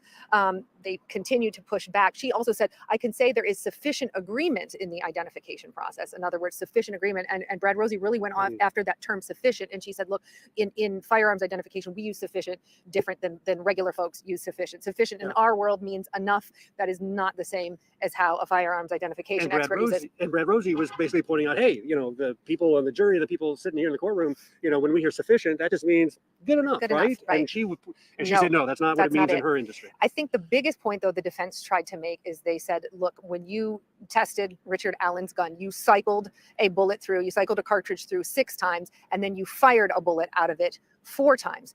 And the times that it matches up, or that you say that it matches up, are the times that you fired the bullet, not that you cycled through the bullet. Like the bullet at the crime scene. The bullet at the crime scene we know is unspent, has not been fired, has been cycled through. And Brad Rosie was pointing out and had her talk about, look, the times that it matches the most are when you fired bullets out of Richard Allen's gun, not when you cycled through. And we heard him say to the jury during opening statements that you're basically going to hear how the state's expert who tested this gun, when they just cycled the bullet through Richard Allen's gun, which is basically the bullet of the crime scene was just cycled through. You're going to find out that that's inconclusive and they didn't have the information that they wanted because it didn't match.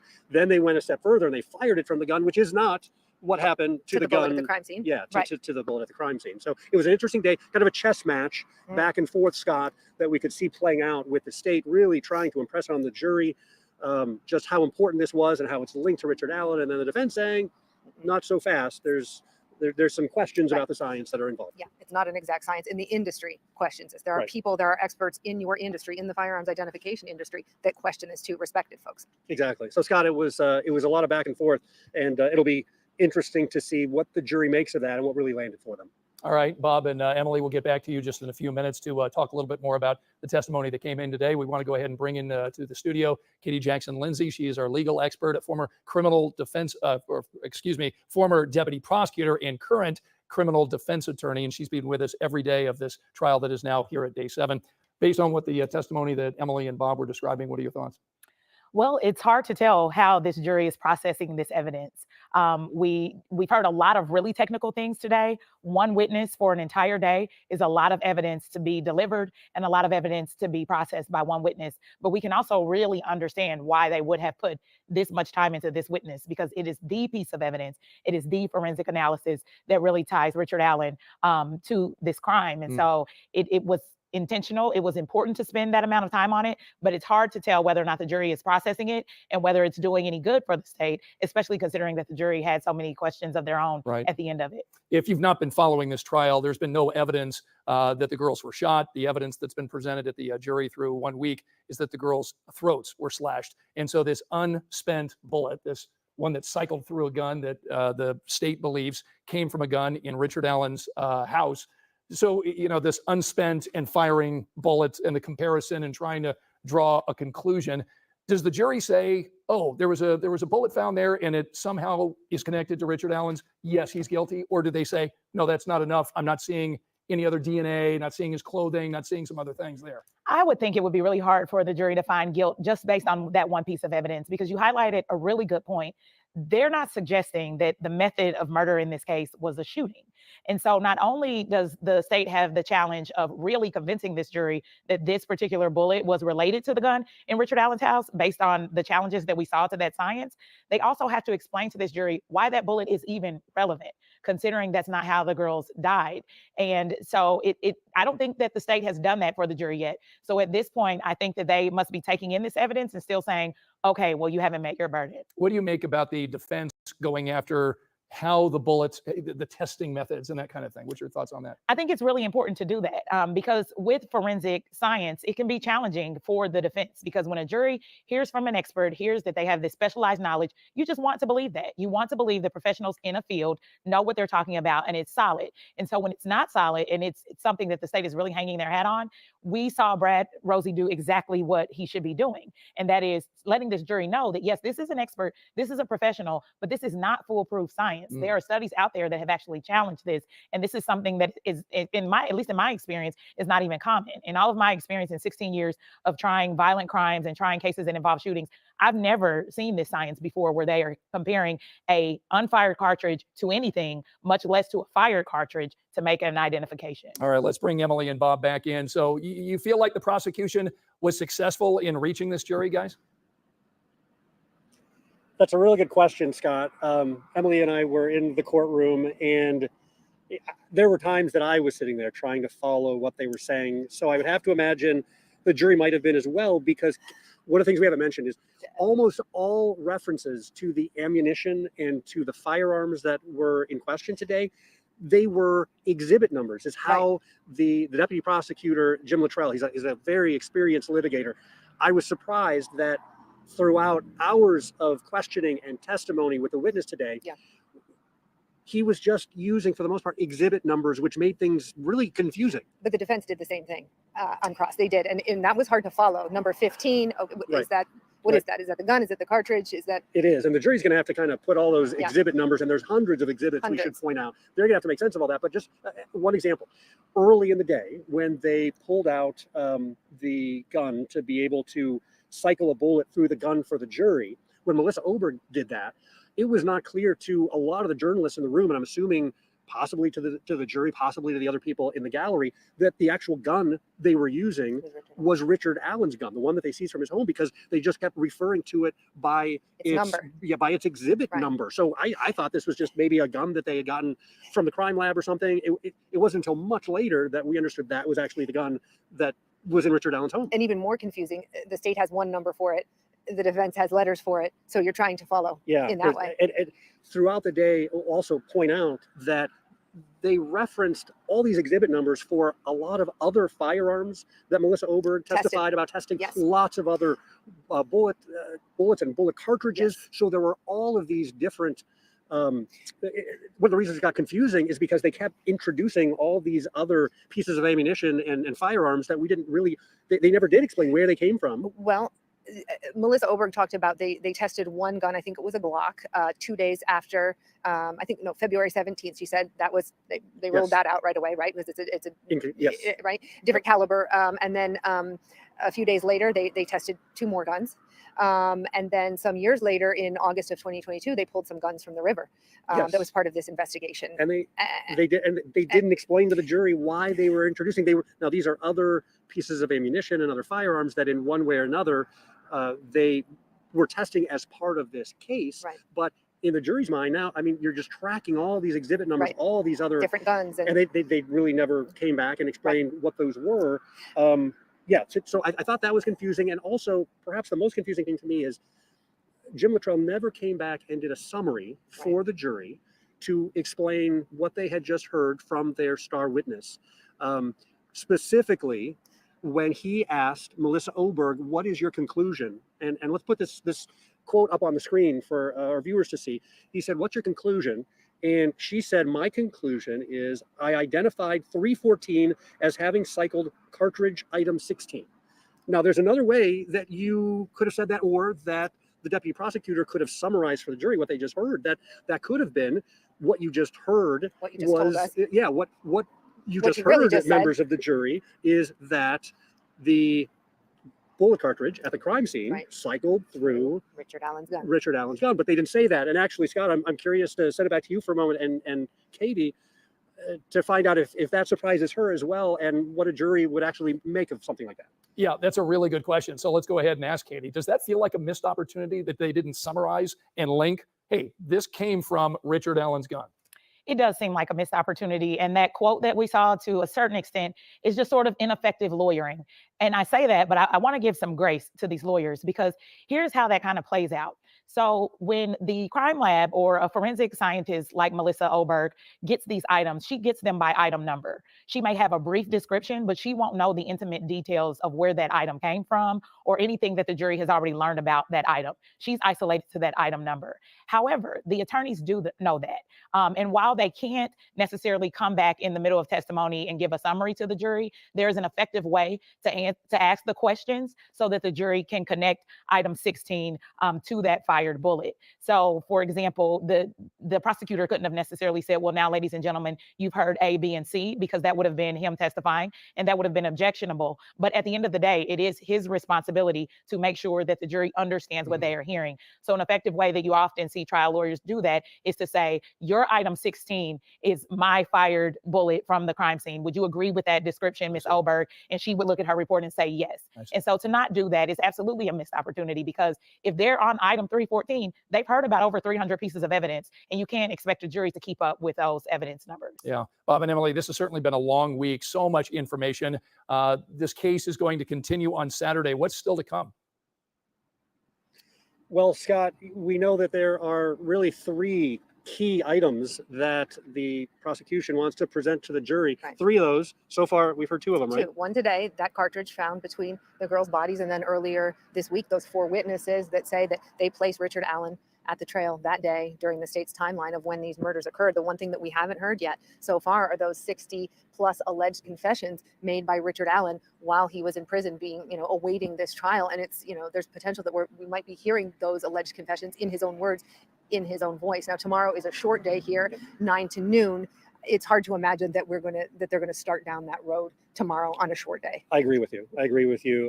It's possible. At the same time, it's possible if you want to leave the jurors over this weekend. They've got a day and a half off, Saturday afternoon and Right. Sunday.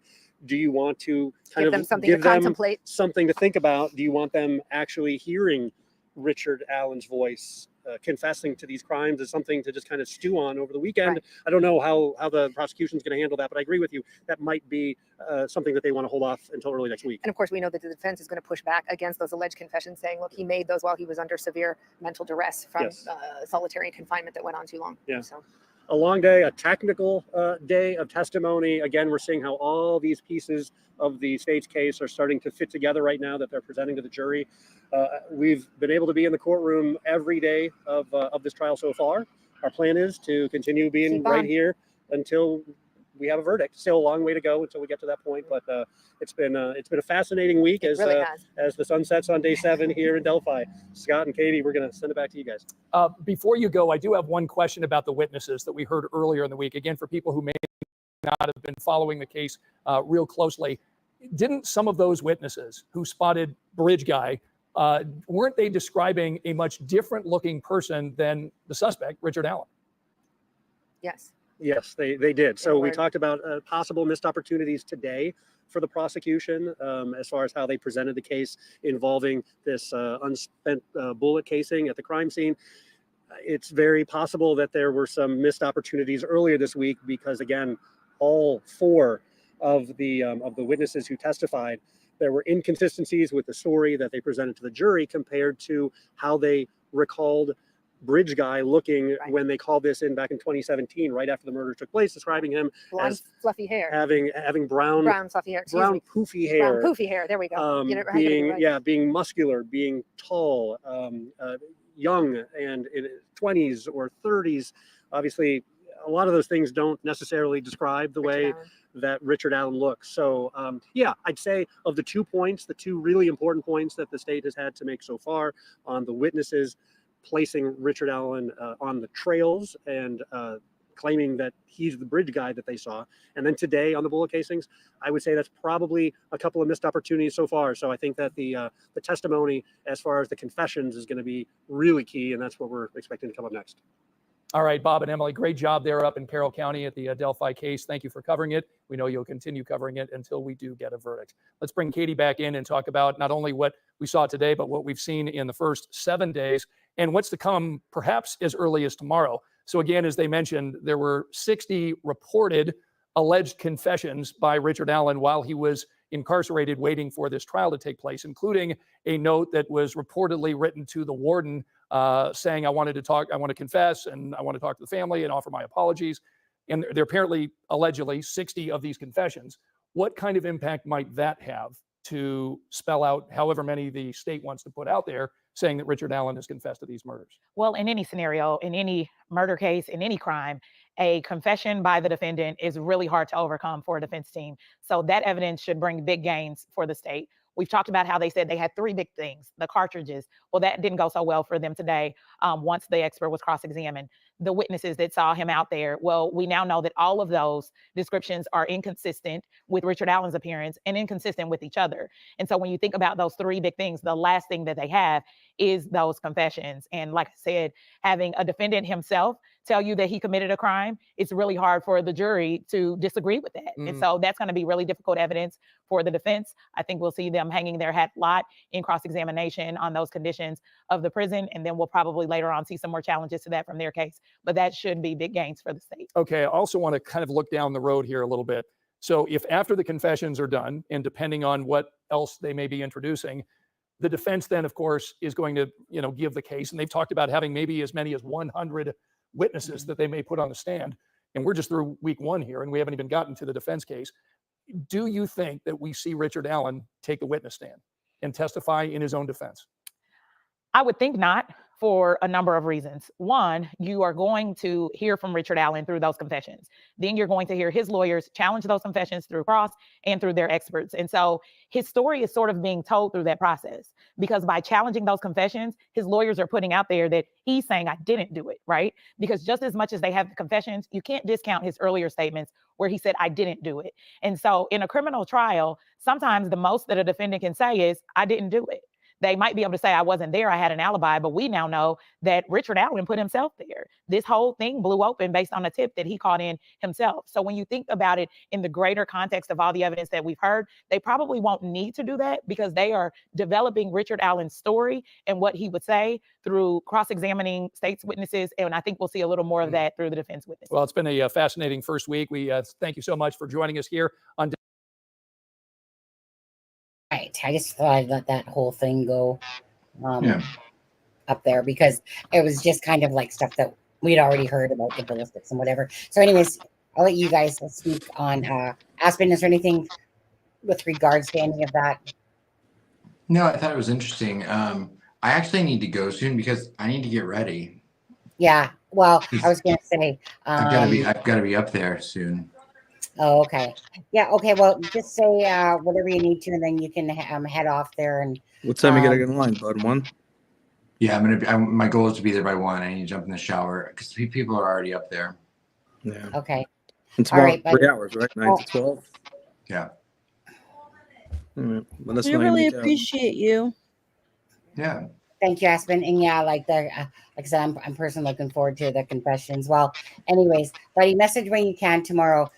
Just to even like on if you happen to let us know if you need anything. And I hope your eye feels. Sorry to interrupt. I hope your eye feels better. Me too. Thank you. Don't forget to start taking. Don't forget to take your medication.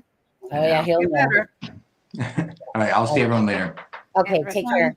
Take care. See you later, buddy. Thank you. Okay, let's see here.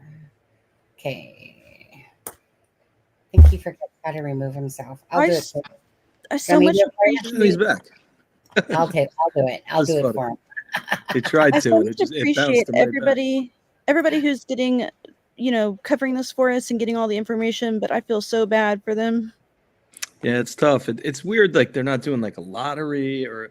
I mean, yeah, I understand there's limited seats, but to have people, I mean, there should be a time you can line up, not like get here at 9 p.m., sleep on our steps. It's just because that's making ridiculous. Get sick from pneumonia, if not, it's going to mess with their mind. I mean, there's only so many days you could sleep 2 hours. Yeah, like you said psychosis earlier, and that sounds like an exaggeration, but over 3 weeks, it isn't. It's not, not if you're getting an hour or 2 hours, and then you're sitting up in court because you can't not out of court. They'll ask you to leave. There's no way you're going to be. Don't tell that to the Richard Allen is faking people, though, because they'll disagree with the lack of sleep leading to psychosis part. Yeah, that is true. They will. That is very true. But yeah, it just doesn't make sense that. I mean, I know it's a small courthouse, but there's something. Just put the audio out. Yeah, it doesn't make sense. It's 2020. How one person judge. I mean, yes, she's a judge, but one person is able to hold up when Indiana allows it. But it's, I guess, case by case. And do you guys kind of feel like I still feel like Judge Gull is quite biased. It's like it really does feel like the prosecution gets everything allowed, and that the defense gets freaking denied everything. Well, she does. I mean, listen, she doesn't like those attorneys. I mean, we know they were for 18 months. They've been at each other's throats back and forth with motions and. I know, but it just ever since then, every time though, but it just really feels like everything that they asked for. It's like sure, you can bring the whole Odin thing in if there's an appeal. But you'll see it go when it's the defense's turn. You'll see it go the other way. That's just you're going to see the prosecution challenge things and lose. It's just a way of court. She doesn't like them. We know that, but she has to be fair and give him a fair trial. She seems to like OJ better. Who? She seems to like OJ, the woman, better. The woman defense attorney. Well, she seems to be better. I think the way she asked the question, she seems. But it's also, she didn't challenge her. Yeah. I mean, those two. Especially with Baldwin. I think when Baldwin Yeah. is doing the Yeah. questioning, it's almost like you can feel. I mean, I'm not even there, and I can, Yeah, right, you could tell that but- she's disgusted by them. Yeah, by them. Especially him. You can tell when people are in two channels at the same time because their messages come up double. Or How mine. could somebody? I How can could see they? mine double. How Are could you- they be are in you two in- channels? Well, I was gonna say, Ivy, are you in CDs as well? No, you can't I'm. be on two channels at once. I didn't know can. if you guys could see them double on can? your end, but Really? I'm only in one. Yeah, of How course you can can. get to places with two mobiles? You mean? How the hell can you be in two channels at once? Because all you have to do is open up a new tab, and you Oh, maybe mute- on a computer. On a computer you can. I don't. Yeah.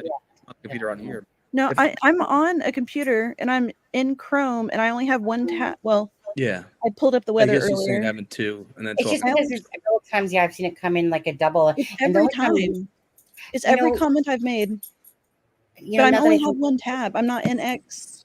I No, don't you- really. I think it's so funny that every time Sunny puts a video on, it jumps by like 40 people. They like watching news clips. There's Yeah. 100. There's 136 people. Interesting. Yeah, and the case, and I don't know. But side note, one of the questions that one of the jurors asked about the bullet was, can they determine whether or not, I forget exactly what the question was, but basically, can they identify if a bullet came from this box of bullets over here? And they can't, and I forget what it's called, but they used to, they could be able to do that, and they would analyze the metal that the bullets were made out of, but they debunked that and said that isn't what we thought, and guess who debunked it? Tobin. Really? Who Skull The woman. won't allow in to talk about firearms. Yes. Yeah. Well, that's kind of Yep, weird. he was like one of the main people. And they won't let him be a witness, right? They won't be Yep. be an Even expert. though he has, I think, 2 or 3 published articles on tool markings. I mean, let's just be real though. Okay, a fired round is not the same as just racking the slide and ejecting a round. It's not the same. You know, one bang and puts a serious amount of pressure on that round, and the other one, I get it what they did that. Excitations or whatever they're called. Yeah, but they're not the same. Because wasn't the bottom line of that is that from the unspent round is that the markings were there, but they were very faint. So they They fired. weren't. Yeah, she couldn't say that it was from that gun. Only. no- I'm going to disagree with you on this one, CD. You can. So it was like, yeah, because it was like the markings weren't like prone enough or whatever. Yeah. But they were faint enough to see them. Yeah. Yeah. So they ended up firing that. So to be able to show that, see these extraction marks that we see here from the unspent bullet. Well, we're just kind of, in a sense, emphasizing them for you by doing the shooting of the gun. And that way, now when you compare those markings that are so faint, they match still with Then the question gun. is, why weren't they that faint? If it's the same gun, why did they not have the same problem seeing them in the original one? Bingo. Right? Why Wouldn't didn't that they be a have the bingo? what? Why didn't they have the same problem being able to see the markings in the original one if it was cycled through the same way? She's right, Sonny. No, because I mean, they don't know how it happened. There's But what cannot does that say. mean? We know it wasn't fired. It's you guys are when you rack it and then you Yeah. fire, talking about 100 times the power when you're firing to just extracting. The market should match. I The get what market you're should saying, match. but you know, But they didn't. still the four. did. You know, we don't know. They did if when it was- they fired it. Right. But But there that were was also the striation point. marks from racking it. They put it through 4 times and then fired it. I mean, But they're trying to prove that it came from Richard Allen's gun when it was cycled through. So shouldn't it match when they cycled it through, not when they fired it? it should. Yes, you're Well, 100%. But they're saying that it was so faint that it would Then be why hard- can they see the marks on Richard Allen's bullet? What? Say it again. Why can they see the marks well enough on the bullet found at the But that's scene? just it. They can't. But through the micro. But supposedly the markings were there on the round. The markings on the round found were more pronounced than when they test cycle. That's exactly what she said. Yeah. See. Well, also don't forget that now they're testing But they're not testing with the original bullets. Could have been that maybe the metal. I mean, everything. It's not the same. It doesn't come from the same batch. It just doesn't. So it's like go a around in tape, circles. like It doesn't like have the tape. same weight as unspent. Yeah, no, I get what you're saying, but to it's like fire duct to fire. tape. You know what I mean? It's just not. Yeah, think but it's, for firing is example, probably like the duct same. tape. The duct tape, I depending think on the, that the they bored the stickiness. hell out of them today with 7 hours of just this one witness. There's no. I mean, yeah, I get it for putting on a show. You're showing them how 6 hours made. Okay, fine, but that's irrelevant to getting down to the meat of the science on what they were trying to prove. And I don't think they proved it. And if the jury believed it, that's one thing. I just don't think they got there.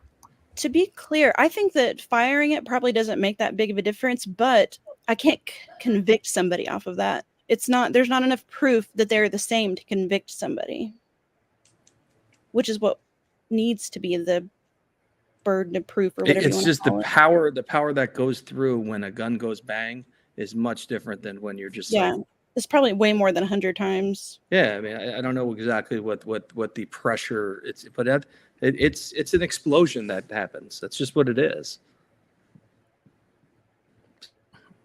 Do you guys think that, okay, let's say the information, 80% of the information testified today was necessary and good information. It was just boring as hell. Do you think that will hurt the prosecution because the jury is over it and they're like, I'm not listening to this anymore? Or do you think they were... Let me just read this one part from Bob Siegel from WTHR. So he says, Oberg told jurors she concluded the bullet cartridge at the crime scene did cycle through Allen's gun, except she didn't say that. This is the wording she used. She said, I identified 314 as having cycled cartridge item 16. That's what that video was saying, that she didn't say that item 16 was Richard Allen's gun. Yeah, but she was not allowed to say that. Why wouldn't she be allowed to say that that's what she tested it on? I just remember listening to that she can testify in the court about, a bullet to the gun and explain all that. But she was not allowed to say that. You can't say it definitively because the science isn't there. No. Yeah, I'm not saying that definitively, but she could say that she was testing it against his firearm because that's what she was doing. Oh, yeah. So what he's saying is, I'll decode that for you. Exhibit 314 is Allen's gun. Exhibit 16 is the crime scene cartridge. Deputy Prosecutor Jim Littrell did little to help translate the exhibit into the actual items they are tied to. And the state star witness referenced a ton of exhibits that are linked to a whole bunch of other Delphi-related ammo and guns tested by Oberg. So basically what he's kind of saying is that it was very confusing. You're bringing all these terms in and you're going on and on, but then you're not even identifying what. Because it was said that she was not allowed to say that. But why couldn't she say that she was testing his gun? That doesn't make any sense. That's what she's there for. Well, the thing that I heard on, said the news channel, they specifically said in regards to this, and I'm just going by what the news channel. No, I get it. That's just confusing. Was that right? And is that she's allowed to testify because that's what was brought up, and I was like, hey, what? Because that she was allowed to testify about, say, 314 and 16, but she was not allowed to say about that it was Richard Allen's gun and da-da-da-da-da. But could you imagine being on the jury and how confusing that might be? Well, yeah, but that's where all that stupid little red tape and all that shit comes from and all that. But how are they going to get to, how are you getting to where you got to get to if you can't even say what the hell you're actually doing? Well, because that's what the defense lawyers and the prosecution will say about 314 and 16. That's weird. It's weird. It was only because I had just heard it before we went on the live, and I was just like, oh, okay. Meaning, I like reading everybody's piece on the day because they all take it in different ways, and it's great to get different viewpoints on what they're hearing because we're not able to hear it, which is crazy. But it's good to get everybody's angle on this. But everybody I've read so far is basically saying that they missed getting to where they needed to. They just they didn't get to that part of saying this is this to this on the gun, the cartridge. I don't know. At the end of the day, we could all agree on parts, disagree. It's going to come down to them, and then that's it. It's going to come down to the 12 jurors. Yeah. I still, for me, it's kind of like I feel like in my head it's like blah blah blah Yeah. blah. Yeah. Get to the confessions type of thing. But you heard her. She said I don't know what her name is, but she detailed it pretty well on each day at how they're presenting their case, but they're missing that finality piece of you saw this man on the trail. Yeah. None of them. They didn't. You got to complete your piece to get over the hump, and I just don't. I just haven't seen them. Maybe the confessions put them there. Maybe it's going to change. Maybe that's. But as of right now, I just don't see us getting over this hump. And they've had years. They had 2 years now to prepare for this, and I just it's frustrating. It just is. It's frustrating. Like I don't feel confident in this case at this point. Like I can understand, like, just meeting when you take in all the fuck ups throughout this case and all those missed opportunities, and honestly, it's like you said, right? Just think about it hypothetically. Let's go hypothetically. Richard Allen did it. Richard Allen did it, but they because they were taking swabs of, from here and there. They, maybe they missed the one droplet. You know what I'm saying? Just the complete finality of getting there. I don't think there was ever a shot with Tobe running this case. I just don't. It's sad, but I just don't. My gut feeling is that those confessions will. I just have a gut feeling like we are gonna hear these confessions, and that are gonna be like that boom of the case. I mean, I could be totally wrong, but my whole issue is hearing that is we've heard the whole way since they charged him was that they this lock and key, and I just haven't. From public calls after they was, when I'm reading, I'm going, man, these girls. Well, it's just. CD, they were gonna charge him without the bullet. They said. I don't think the bullet was the final push. They were going for him. It was coming, and I could, anybody could disagree with me. When things smell like something, it is something. And the night of that debate, that guy brought it up, hot mic talking about it. To me, it angles out. It just does, and it angles out. It's walks like a duck, it's a duck.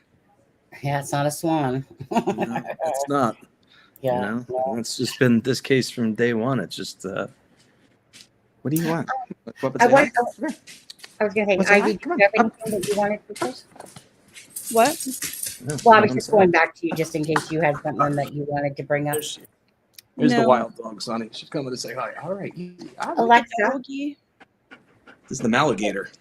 I forget, what's your dog's name? Sasha. What was it? Sasha. That's such a soft name for a dog it's supposed to be soft, It's a very common name, Sasha, for dogs, to be honest. I knew a girl named Sasha. We had a cat named Sasha. Yeah. She's a wild ass. She's ramming into me over here. Yeah. Heather, I appreciate you agreeing with me. It's just this case is I'm frustrated. I really am because I think everyone just you want them to do it the right way, everything be done the right way, so that this case would have been handled correctly with the right people on it. And that's why I think when all the talk Doug Carter, he's talking in code and stuff. No, he was just frustrated. Doug Word Salad Carter from day one, and it was his investigation. It would have been a done deal, and it just didn't happen. What'd you say there? I said Doug Word. I can't ever say it though. Doug Word Salad Carter is what I call him. But Word Salad Carter. Yeah. We're still waiting for the tentacles to match up. Stupid tentacles. Yeah. Shifting gears. All his lines, his one-liners. Guy's great with one-liners, though. I'll tell you that. Yeah, and to answer Bogey, those guns aren't going to have anything to do with Kagan Klein. They were found in Richard Allen's home. They weren't found in the Wabash River or anything like that. The reason why they're going to bring Kagan Klein is because he admitted that he was part of it. So they're going to bring Chadwell. They're going to bring people that it could have been instead of Richard Allen. And so that's where that testimony is going to come about. I heard, I don't have any evidence of this, but I heard that they were bringing those people in as evidence that the police were trying to elicit, basically, the police were trying to force confessions from people. And the story I heard, this may have been from Andrea's channel or somebody's earlier today. They said that there was, maybe it was a rumor, something like that, that, let's see, that Kagan Klein was taken, when he was taken to the, where was he taken Base? after the Wabash? That base. Yes. Base. Yeah, he was taken to the base. They showed him like the general pop area, and they were like, if you don't tell us, we're going to put you in there and like watch you get beaten and raped, basically. Yeah, I mean, shit like that does happen. Yeah. And so they're going to have him testify to that. That's why he said that, and then supposedly do the same thing with Chadwell to prove a pattern. That they were manipulating them by threatening them. Yeah. Yes, I don't know if that's true. That's just what I heard.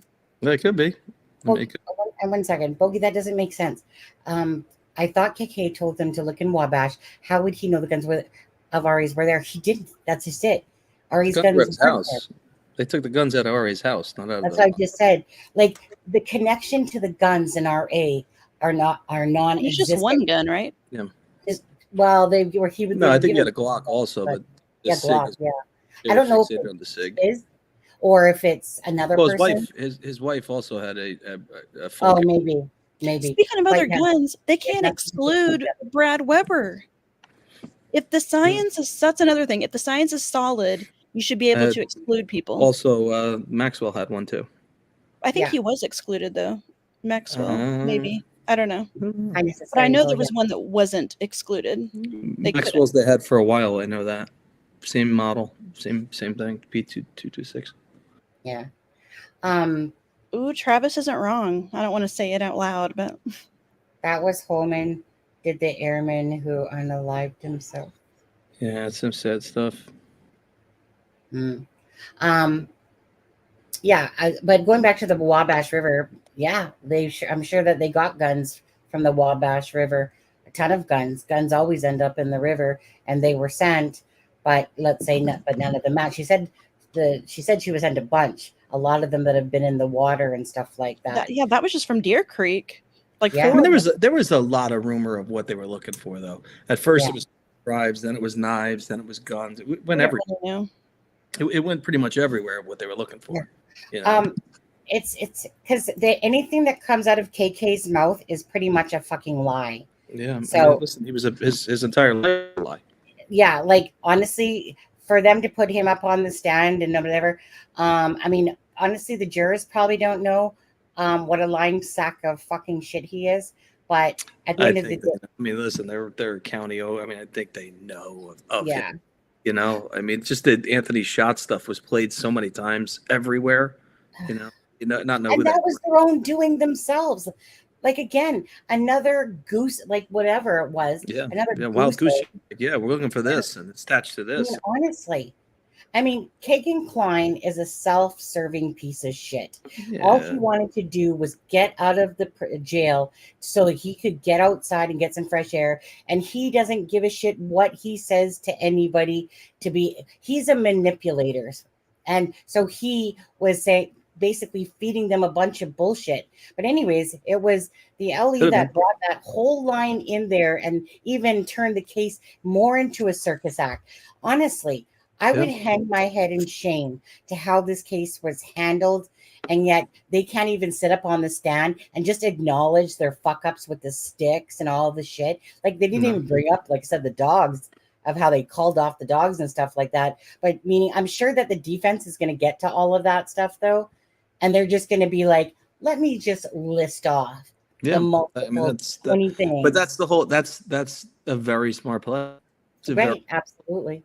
Suspect A, suspect B. The whole town was a suspect at one point, basically.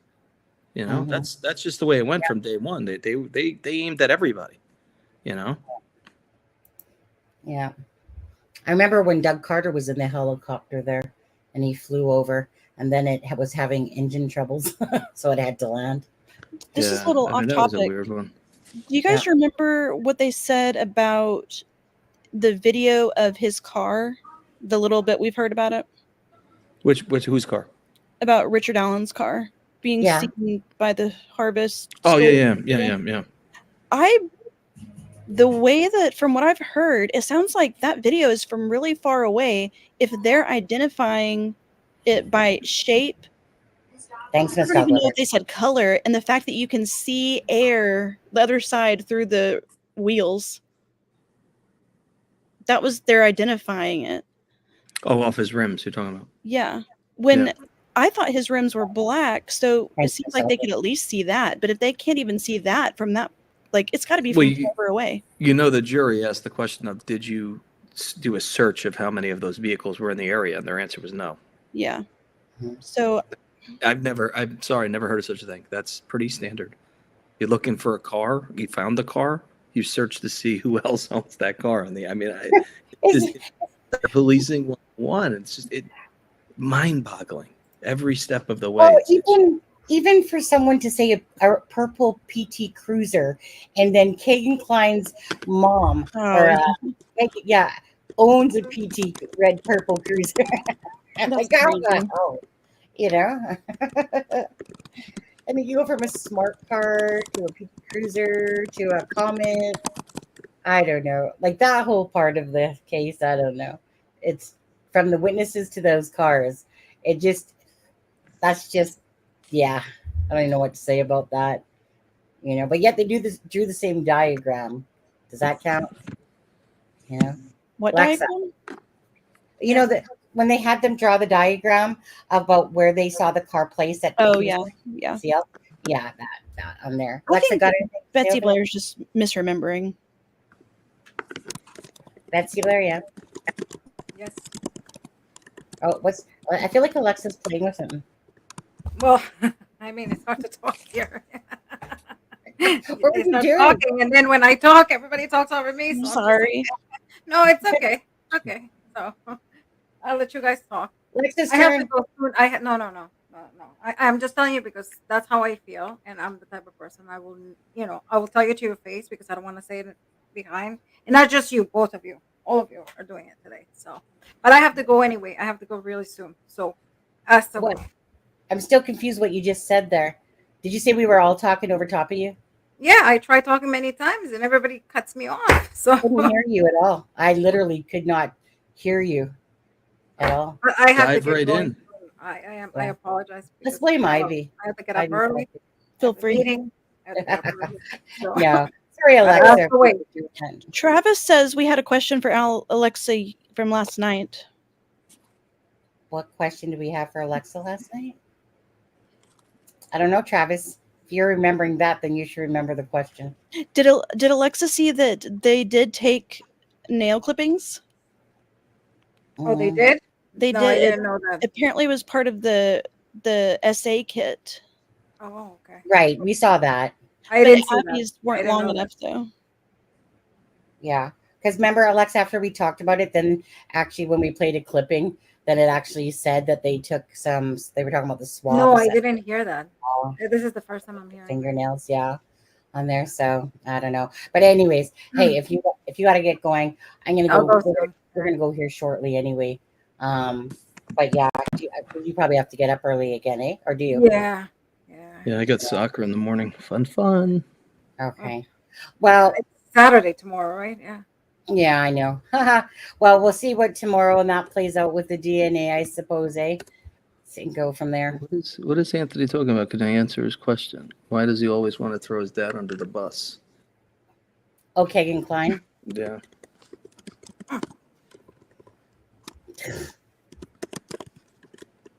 Honestly, I think that Kagan Klein and his dad are two peas in a freaking pod. You know, to me, Kagan, is it like Miss Doglover said, if his lips are moving, the kid's lying. That's what I was going to ask you.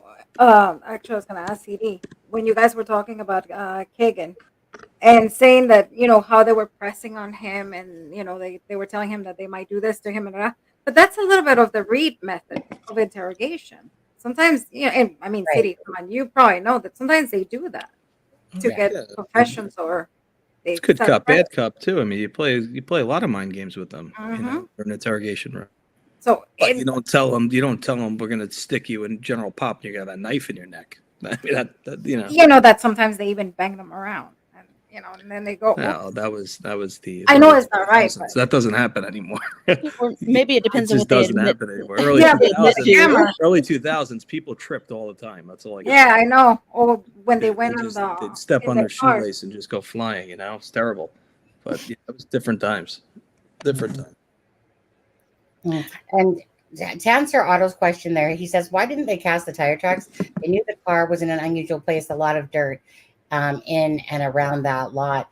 Because at the end of the day, the car that they were asking to be found was the car that was there the day after between 12 and 5. Idiots.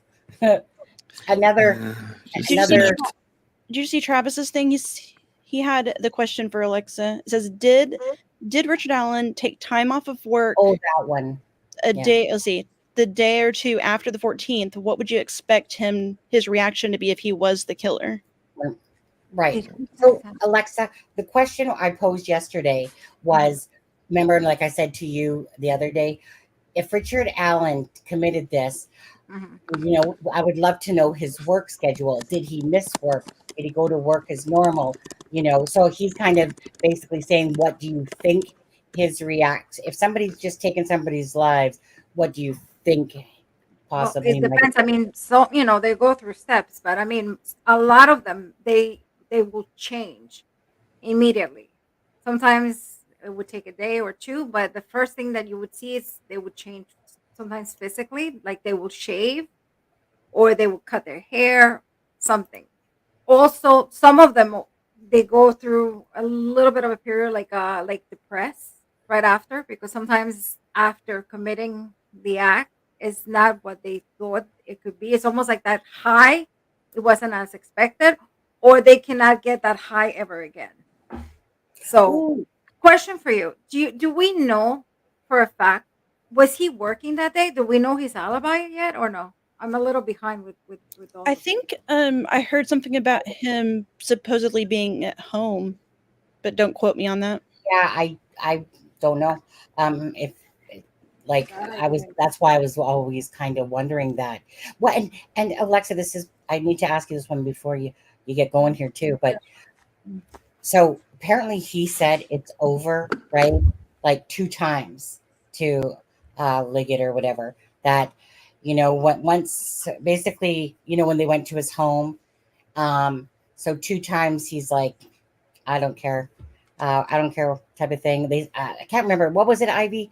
Or what was it that they were doing? And he's like, or he said something like, and he wanted to be taken to his wife, but he was just like, oh, they said something about after the warrant search, they asked him if he wanted to sign a waiver and something about like if they damaged him stuff, and he's like, oh yes, it's already over. And then it sounded like a little bit later, but they kind of tried to make it sound like it was right after. Who was saying that he said this? Liggett? This was in, maybe Liggett. It was in testimony today, I believe. Yeah, but it sounded like they were referring to like if they damaged his home during a search warrant. He interpreted a couple of different ways. Yeah, that's how I took it. It's over.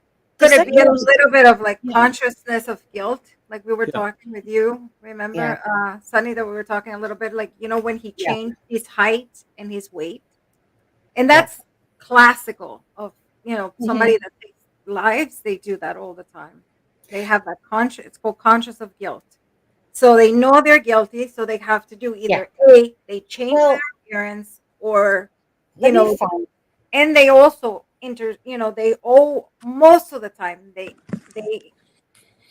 insert themselves into the crime too. Let me see if I can find it, because is with that same lady that you're looking at right here. And I love her. I don't know her name, but she's really good. No, that she's the one that said the stupid shit. Yeah, I like to listen to people like her who've been on both sides. Really? Yeah. I like her. Like for that part of it, but that one part that she was talking about was just dumb shit. Oh, I mean, okay, I think is it this one? Was it this one? Hold on.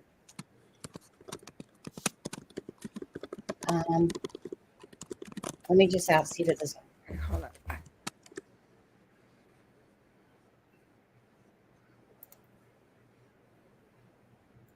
Wait, just talk amongst yourselves for a second. I just want to, because I really want to find that one for Alexa. I watched it yesterday and it was. So tomorrow is what, DNA? Yeah. I mean, what DNA? Lack of That's DNA. what I said. But seriously, well, like, what DNA are they doing tomorrow? I honestly really don't even know. I'm not We've sure. always heard that there's like a weird, maybe partial or mixed, but and then the Yeah, hair. but I don't really think that they would bring that up if it's not tying. Yeah. That's the fuck up on their part. Yeah, it doesn't really make sense of why they would, but you know, I don't know. I just don't know. I guess we're gonna find out tomorrow.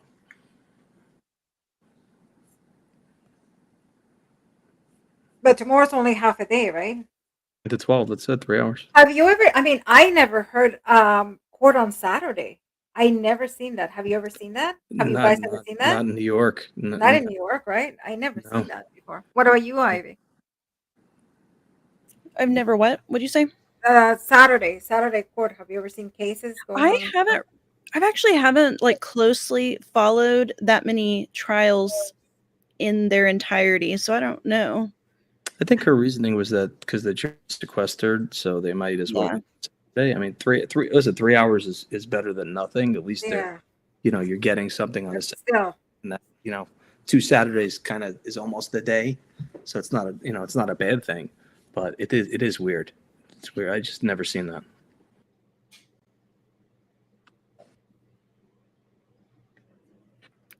For Bogey, I'm not saying I believe this necessarily. I'm just being devil's advocate here about those comments made. If they were trying to get him to sign a waiver or fill out a paper in case they damaged anything, then it could make sense that he said, it doesn't matter, you're done anyway. Yeah. I'm not going to sign that. I've had people do that on a search warrant. We're like, I'm not signing anything. What waiver are they talking about? Do you know? Basically, like it's like in case they damaged your home, you'll have documentation. I don't really know why, they do. Usually, we'll have somebody, where you sign what we're taking out of your house, and a lot of people refuse. They don't want to sign anything. They don't care. So if they did that, I don't know. Why would he think that they would like? I don't know. I'm taking this maybe like almost like he's guilty and he knows like, oh crap, it's over. They got me kind of thing. That's how it was presented. Yeah. That's how they presented it. I mean. Yeah, it doesn't mean that that's how it is. Yeah, that's it's just a weird. It's just weird, I'm shocked they allowed them to put that in. It wasn't out of Liggett's mouth, It came out of Liggett. Yeah, I think he's very weighted, it's weird. I'm shocked they didn't oppose to that question. Yeah. Oh, to that statement, because I mean that can be interpreted in so many ways. Yeah, I gotta look. I didn't see if anybody. I didn't see if they objected towards it. I'm not sure. Did anybody know how are people taking it? Like in the news, like are they saying anything? What do you mean, like the public? Yeah, or like the news. The news anchor. I follow a lot of them on X, and there's some that are for the state, and there's some that are for the defense, and some are in the middle on each piece. It's just good to see all the different angles.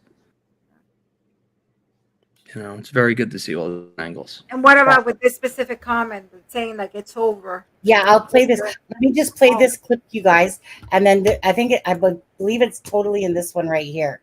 Now that I'm looking at it. Okay, so let me just play this one out from yesterday. Killing Abby Williams and Libby German 7.5 years ago. Our senior investigative reporter, Bob Siegel, just stepped out of the courthouse where he heard a very compelling day of testimony. And Bob, yesterday we heard graphic testimony about how the teens died. Explain the new information that we now have about the man who now is on trial accused of killing them. Well, today we learned how investigators zeroed in on Richard Allen, and that all started when they decided to take a closer look at a statement that Richard Allen voluntarily gave to police just 4 days after the murders. Allen gave this statement at this location, at a grocery store parking lot in Delphi.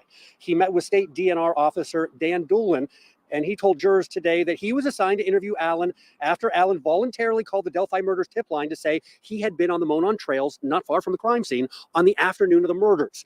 Dolan testified about what Allen told him. He was on the trails between 1:30 and 3:30 on the day of the murders. He told him that Allen saw 3 girls walking on the trails. And as he walked, Allen said he was focused on the stock ticker on his cell phone.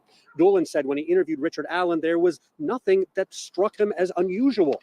In fact, following that interview, the folder with Richard Allen's information in it was marked cleared. State and local investigators forgot all about Allen. Today, Carroll County Sheriff Tony Liggett told jurors information about Allen being near the crime scene got lost and, in his words, fell through the cracks until a file clerk happened to notice the information sitting in banker's boxes 5 years later in late 2022. The jury heard that clerk describe what happened. And then former Delphi Police Chief Steve Mullen took the witness stand for the second time in this trial to explain how that discovery jump-started the investigation and how they zeroed in on Allen. He says that they discovered video of Allen's car near the Monon trails on the day of the murders and that they interviewed Allen several times. They say one of those times, Allen, in his words, got irritated and left the interview room. During cross-examination, the defense team lashed out at Mullen, who is now a chief investigator for the prosecutor's office. The first question from defense attorney Andrew Baldwin, it wasn't a question at all. It was a statement. He said to Mullen, "You are so desperate to place Richard Allen's car traveling west on 300 North near the crime scene that just before lunch, you lied to this jury."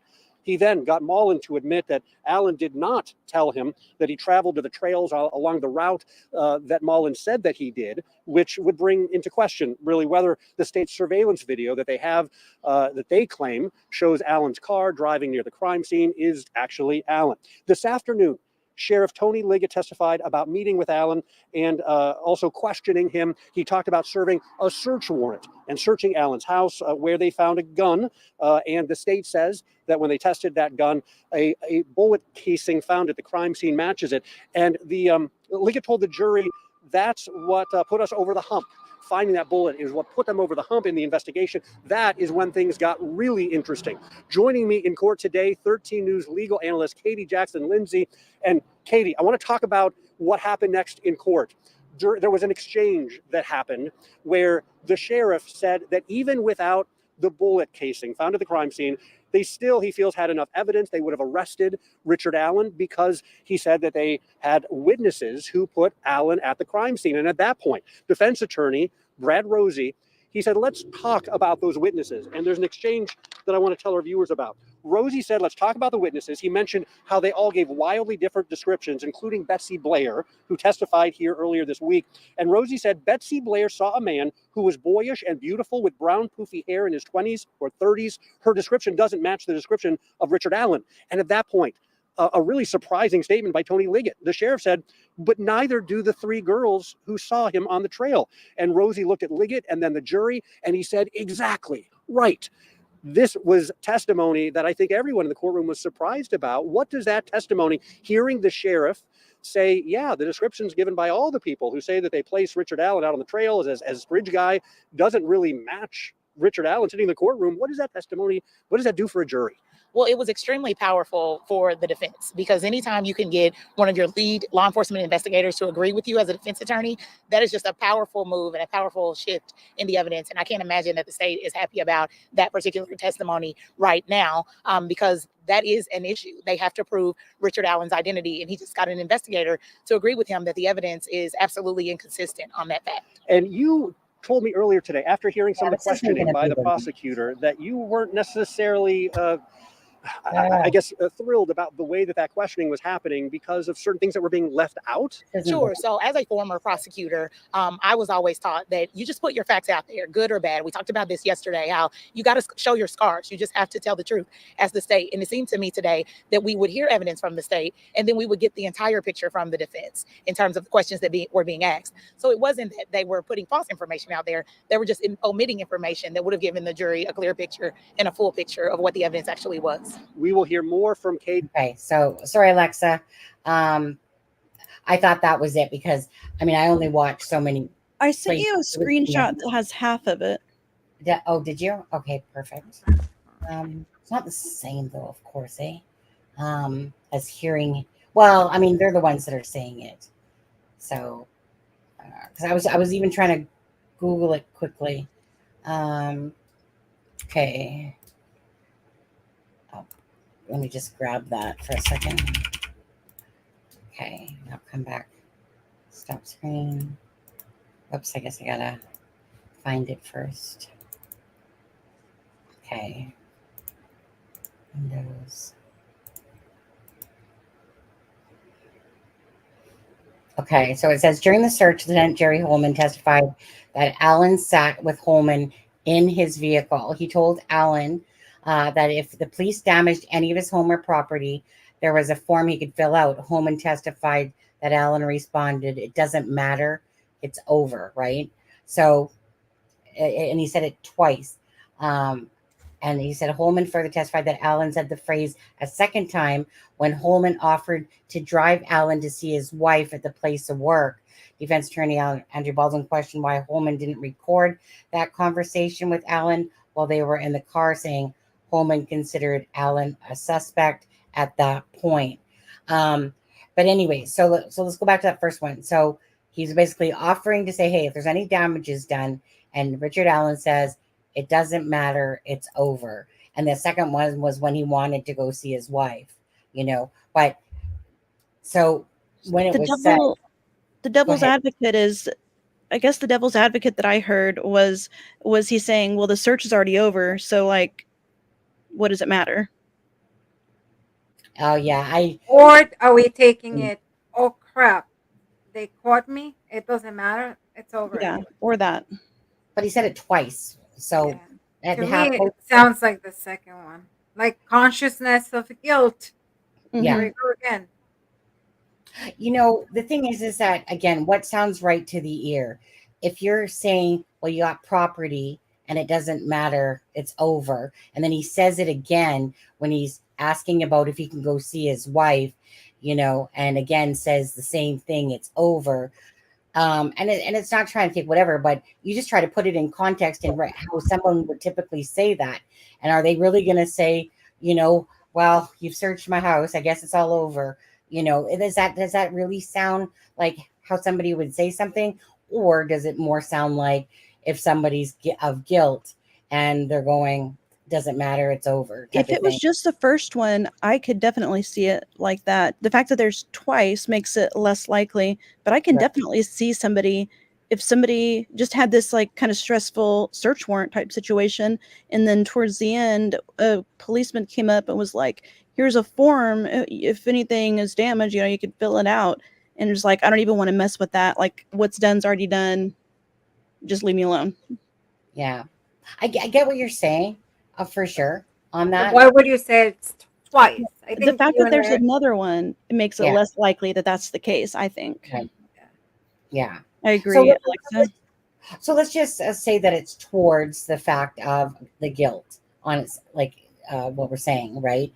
I mean, it's just that those are very odd words to put, even if they've dealt with your property, but obviously again to the wife, I feel like it's kind of one of those things that, it was 5.5 years. He probably knew it was just a matter of time, right, at some point. And then all of a sudden, it's like, yeah, I'm fucked. It's over. And I think that's exactly why he said he was at the bridge as well. Because, again, right, if people placed him there, if his wife could place him there, he had to be somewhat honest about the fact that he was there and then to get cleared. But what blows me away still from all of that is how for 5 years through press conference after press conference and all that stuff, right? How does Doolin forget that he literally interviewed this person that was one person, right? Like, how would you forget that you literally stood at a store talking with somebody that placed himself at the timeline and then absolutely just leave your brain cells? I don't get that. I don't get that at all. I call bullshit or something on that. I don't know what I call it, but definitely I can't believe that the two girls murders was, became such a huge case right away. And that he literally talked to Richard Allen at the store let alone the tip. And he even said he went back to his notes like later. And it's kind of like, how did you forget? You really forgot the one person.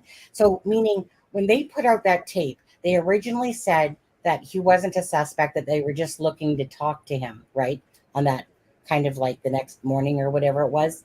And then, so next thing you know, right, he obviously calls in and whatever it was, I think on the 16th, his little tip there. But, but how do you just kind of forget that they're looking for one individual that they know of that they can't seem to identify. And yet, Doolin didn't even ask what he was wearing or nothing. It was just kind of like, okay, dude, so you were there during the exact time of the murders? No problem. Okay, thanks for the information. Forgotten about. How? Like, seriously, do you think that any of you guys would have forgotten that one person that you talked to, like within that very short span, that next, like it never became a subject again? They never ever interviewed him again? That it was just like, how would you forget an important detail like that? That's what we always told you. Remember, we always spoke about. I understand the, making that tip, putting it somewhere, and it got, it fell at the back of the, the filing cabinet. I understand that, but how can you, this case was so big. First of all, the location. Like, who does an interview? Did I hear right at the grocery store in the parking lot? Yeah. Like, and he thought it was odd. Doolin thought that was a bit odd. So that's odd. That's number one. Number two is then you Ivy. see that he basically places himself. That's like one of the things you always say, that, usually the person who unalives, they insert themselves into a crime.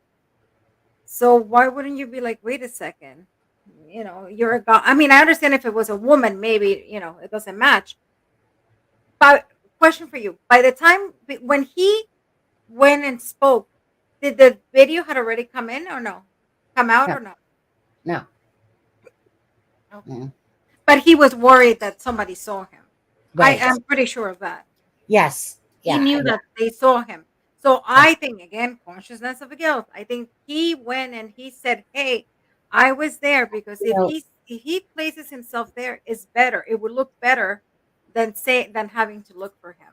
So I have a question. If he said that he was there, how come he never came forward and said, again, my car was there, I was there again? Yeah. Well, again, now that I think about it, I wouldn't doubt that his wife knew he was at the bridge that day, and she's the one that said, well, you need to let them know that you were there, thinking that her husband wasn't even part of it at all.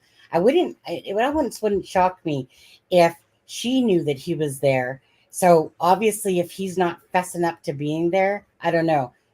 I could see that. And from her perspective, even if maybe she was like, oh, that does kind of look like your jacket. From her perspective, her husband already talked to police and was clear. They know about him. So if he did it, then they would have already got him.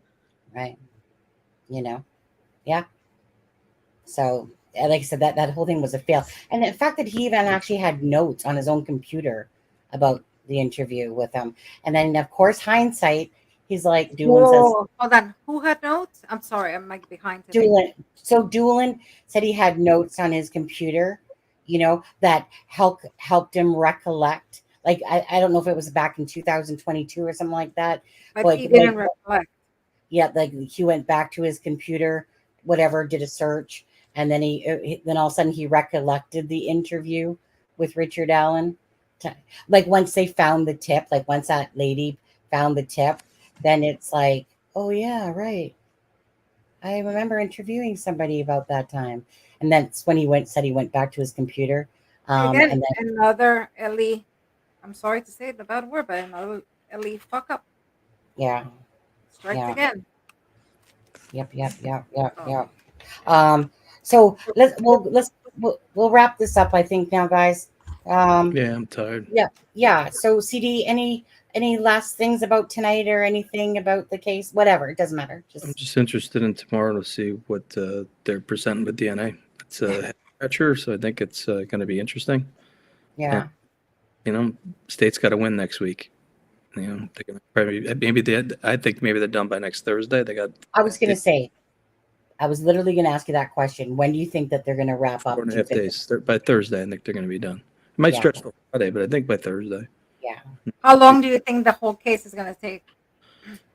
Depends on how long the defense is going to go. You know, I don't know if she has an exact timeline for them. You know, like they did with The Johnny Depp at the end? the Karen Reed case. She kept them on a time time constraint. I don't know if one here. They might. They only have either 3 or 4 weeks. Yeah, but they might take 3 weeks. You know, not for the whole trial. Yeah, for the whole trial. Oh my God.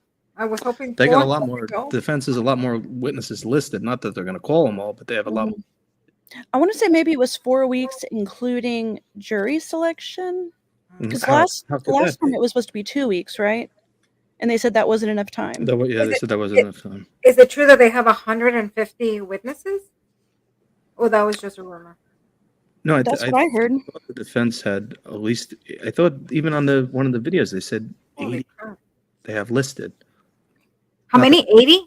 80. I thought it said. Ooh. Yeah, they have a lot. For what, CD? What's that? 80 what? Witnesses. The defense had a list. They said they had like 100. Was that? They said they had like 100 witnesses. I heard 150, but yeah, but let's say 150, 100 minimum. They have more than 50. Yeah. Well, I thought the 150 was total, but that could be separate. I don't know. It's just I don't think they're going that deep. But you never know. You know, defense is going to get a shot at spinning whatever they're going to go with. What did you guys, before we go, what did you guys think about trying to call Mr. Ives? That was interesting. Very interesting. He did not want to go on the stand, and of course not. A lot of that is just to listen. He left for a reason. There was some kind of issue that he had with whoever else, and Nick with the wings or whatnot, and But professionally, I think he had a good stance of why he didn't have to testify, and I think that's But you can imagine how that would have looked. The defense calls him as a witness, and imagine the former prosecutor of this case. He said there were signatures, and he believed that it was a ritualistic killing. Yeah, and even thinking about him saying basically, if this was the 50s, they would have solved it in a day. I mean, 60s, come on, it doesn't even make sense. It doesn't even make sense, but he said it. So he did say a lot of things that contradicted the investigation. Oh, that's another thing that a lot of people are saying this. A lot of people are saying that interview that he said that Mr. Ives claims that he said non-secular was a video. It wasn't a video. It was an interview. Article. It was an article. Yeah. And there was only a voice recording. Yeah. And there was never a video. People are fighting with me because I myself asked Mr. Ives a couple months ago. I spoke with him, and he allowed me to say that he never said non-secular ever to this case. And, he explained, no, this was done, for an article, for a written article, and I never did a video. But didn't that girl from, what the hell is the name? Something, All Eyes on Delphi. I don't know her name, but didn't she interview him about a year and a half ago? And I think she had audio of him. It wasn't a video. It was like an audio of him. Yeah, but the thing is that everybody's telling me and saying that I'm like in the Kool-Aid with Ives and I defend him. No, I didn't defend. I asked him. I actually was the first one who criticized him because I said, why are you talking about signatures when that's not your forte? I mean, you shouldn't be talking about that. But anyways, he said it, whatever. But I mean, I think he's even on the podcast of the Down the Hill podcast. Yeah, I think so. I think that's where I just saw the they got clips of him on there too. What I asked everybody is, I said, so if he said it in a video, how come nobody has it? How come no YouTubers, no sleuths, no Reddit? How come nobody has it? Because it was only in an article. Yeah, and people are like, "Oh, they scrubbed it from the internet." I'm like, and that's because people think a lot, and that's the thing about this one. So that one I've gone over many times that was not in a video. It was in an article. It was an article. Yeah. I actually have the original article that says that somebody was kind enough. You know who you are. Thank you. I don't want to. That they actually gave me a copy of the article. Well, it's still out there. It's still and out it's there. still no, you can't find it anymore. Yes, And you it can. says Yes, you can. non-secular. It's changed though. It doesn't say non-secular. Yeah, it doesn't say. No. But somebody had the. So wait, so they did edit his words? Yep. Yes. Yep. Wow. But did he That's- actually that's- say that? No, the original did say. No, It but said the article did. But did he use those words? Did Ives No, tell he that? didn't. I think it was a Ives didn't say miscommunication. that. I think the girl changed it. Because so why? she basically embellished. She embellished what he said. Or maybe a misunderstanding. But my question was always, why would you use the word non-secular? Well, You'd use religion. Because I think it's where he was going. I think the way he was describing things, like the way he described the person said a ritualistic killing. Because she put it in as a quote, and then it turned into a paraphrase that didn't use that word. Yeah, and he told me when I asked him, and he said no. Who was it that interviewed? Do we know who it was? Who did the interview? I don't remember. McCollum. Yeah. Matt, I think. Who was it? Cheryl McCollum. I think that's the one they call Mac. She's like a really big. No, it wasn't her. Oh yeah, I think it's her. She's a criminologist too, and I think that's why she took it that way. Do you remember those videos where she took Kelsey out to the bridge and it was like snowing? And they talked about how like Kelsey and the family's experience. That's exactly what it is. That's and when that's it why. was. That's why I think she took it as non-secular, because she herself is a criminologist. So by the way he was describing, she was like that. She basically put her words to her words, and she just. But I think that was basically what he was trying to. Yeah, trying to describe, explain, even though he didn't want to say it. So, but But I think in Down the Hill they use the words, but it's not him saying it. no.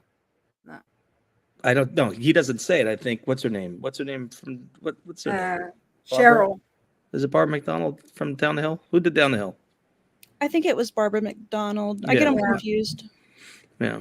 Well, I mean, But the lady who interviewed him was Cheryl. What's her last name? I think it's McCullum or something like that. She's a famous. She's really good. I have to say. Yeah, people call her Mac. Yeah. So.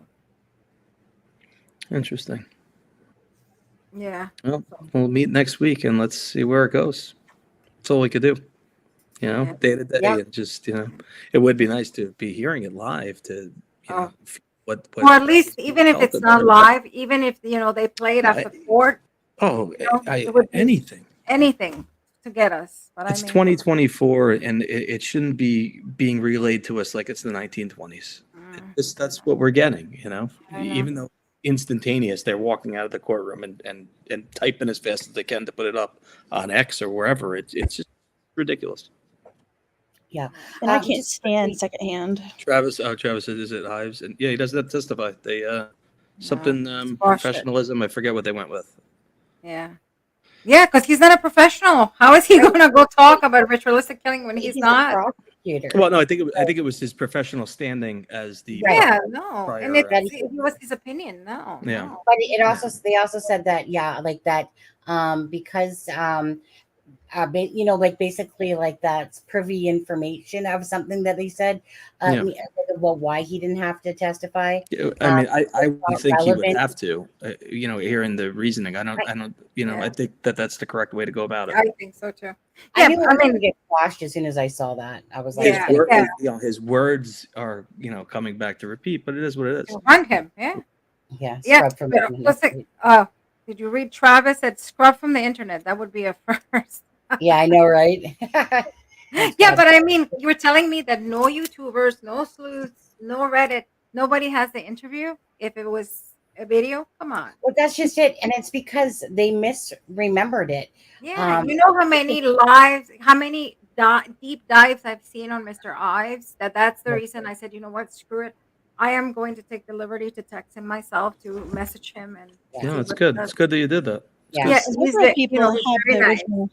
He was very nice. Go to the he source. asked me what he could, and then he told me, we'll put a pause on it, and then after we can finish the conversation. So yeah, that's nice, because I'd like to know the whole story eventually. But from his eyes, I told him I would love to buy him a coffee one day, sit with him, and I want to hear that story from his eyes. Yes, what he saw. because it paints it differently from what I got to see. So I want to see what especially that he said it, and he said it in public, so I can say it, that he said that always all the crimes that he had been used to were crimes, basically passion crimes or crimes of revenge. So he has never seen a crime like this one. And the few interviews I've seen with him, he's been super entertaining and nice, and yeah, I like listening to him. Yeah, like he was gonna say. I thought he was not even gonna answer me. Be like, "Shut up!" Like, no, I don't want to talk to you. But he was very nice. No, listen, he seems like an honest, good person. He He is. really I comes off truly admire him. Yeah, he comes off like just a decent human being type of person. You know, Yes. no end game to it. Just you know, like I he said, just wanted it solved. You know, Yeah. I think it took too long, and I don't think he wanted to. I give him- wonder sometimes what would have happened if he would have stayed on. I wonder if so many things would, would have gone. But Alexa, think about it. It probably was a battle that he No, just didn't want to fight anymore. Yeah. You No, know? I know. Yeah, because that's what I got. That's he what left. that's what it comes off as. That that's a battle every day. You're battling with Tobe, who's like a bumbling idiot. I'm sorry to say it, but that's what it's like. It's just it's very frustrating.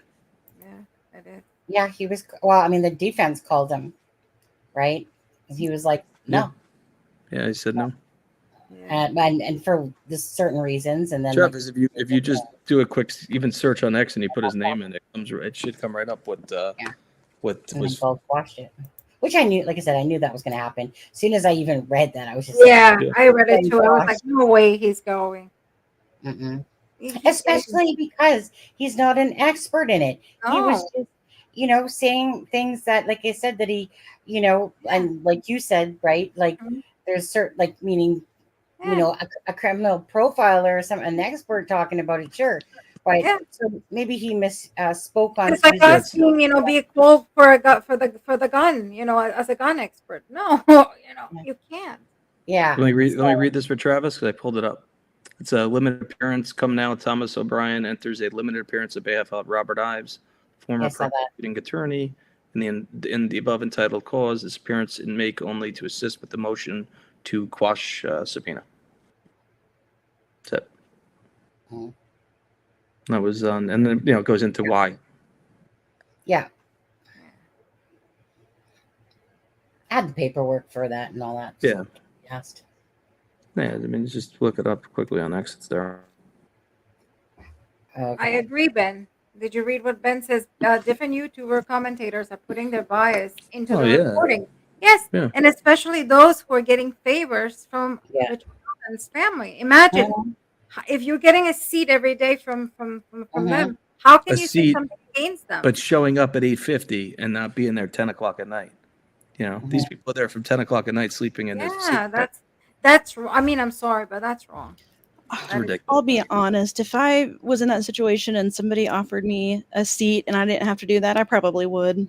Yeah, you would. Oh, guaranteed. But now, be honest. Let me ask you: would you report the truth, or would you feel that you have to be nice to them because they're giving you the seat? But that's the thing. I would definitely be unbiased. But that's just my own bias. Yeah, is that in their particular case? I mean, when you're not in somebody's shoes and then you're put in somebody's shoes, and you want that seat there, you know that regardless, you're going to start slanting towards. Like, I'm reporting great for you, Kathy Allen. Don't worry. Yeah, I want to go, so maybe I should say, hey, forget everything I said, delete all the videos. I believe if he's innocent, please can I have a seat so I don't have to stand online. If I was in those shoes, I would probably be biased myself if somebody offered me a seat from, and I don't agree with the line sitters. I'm sorry, no, that's, and I'm shocked they haven't started charging because I remember with the Johnny Depp, people would charge up to $1,200. Yeah, right.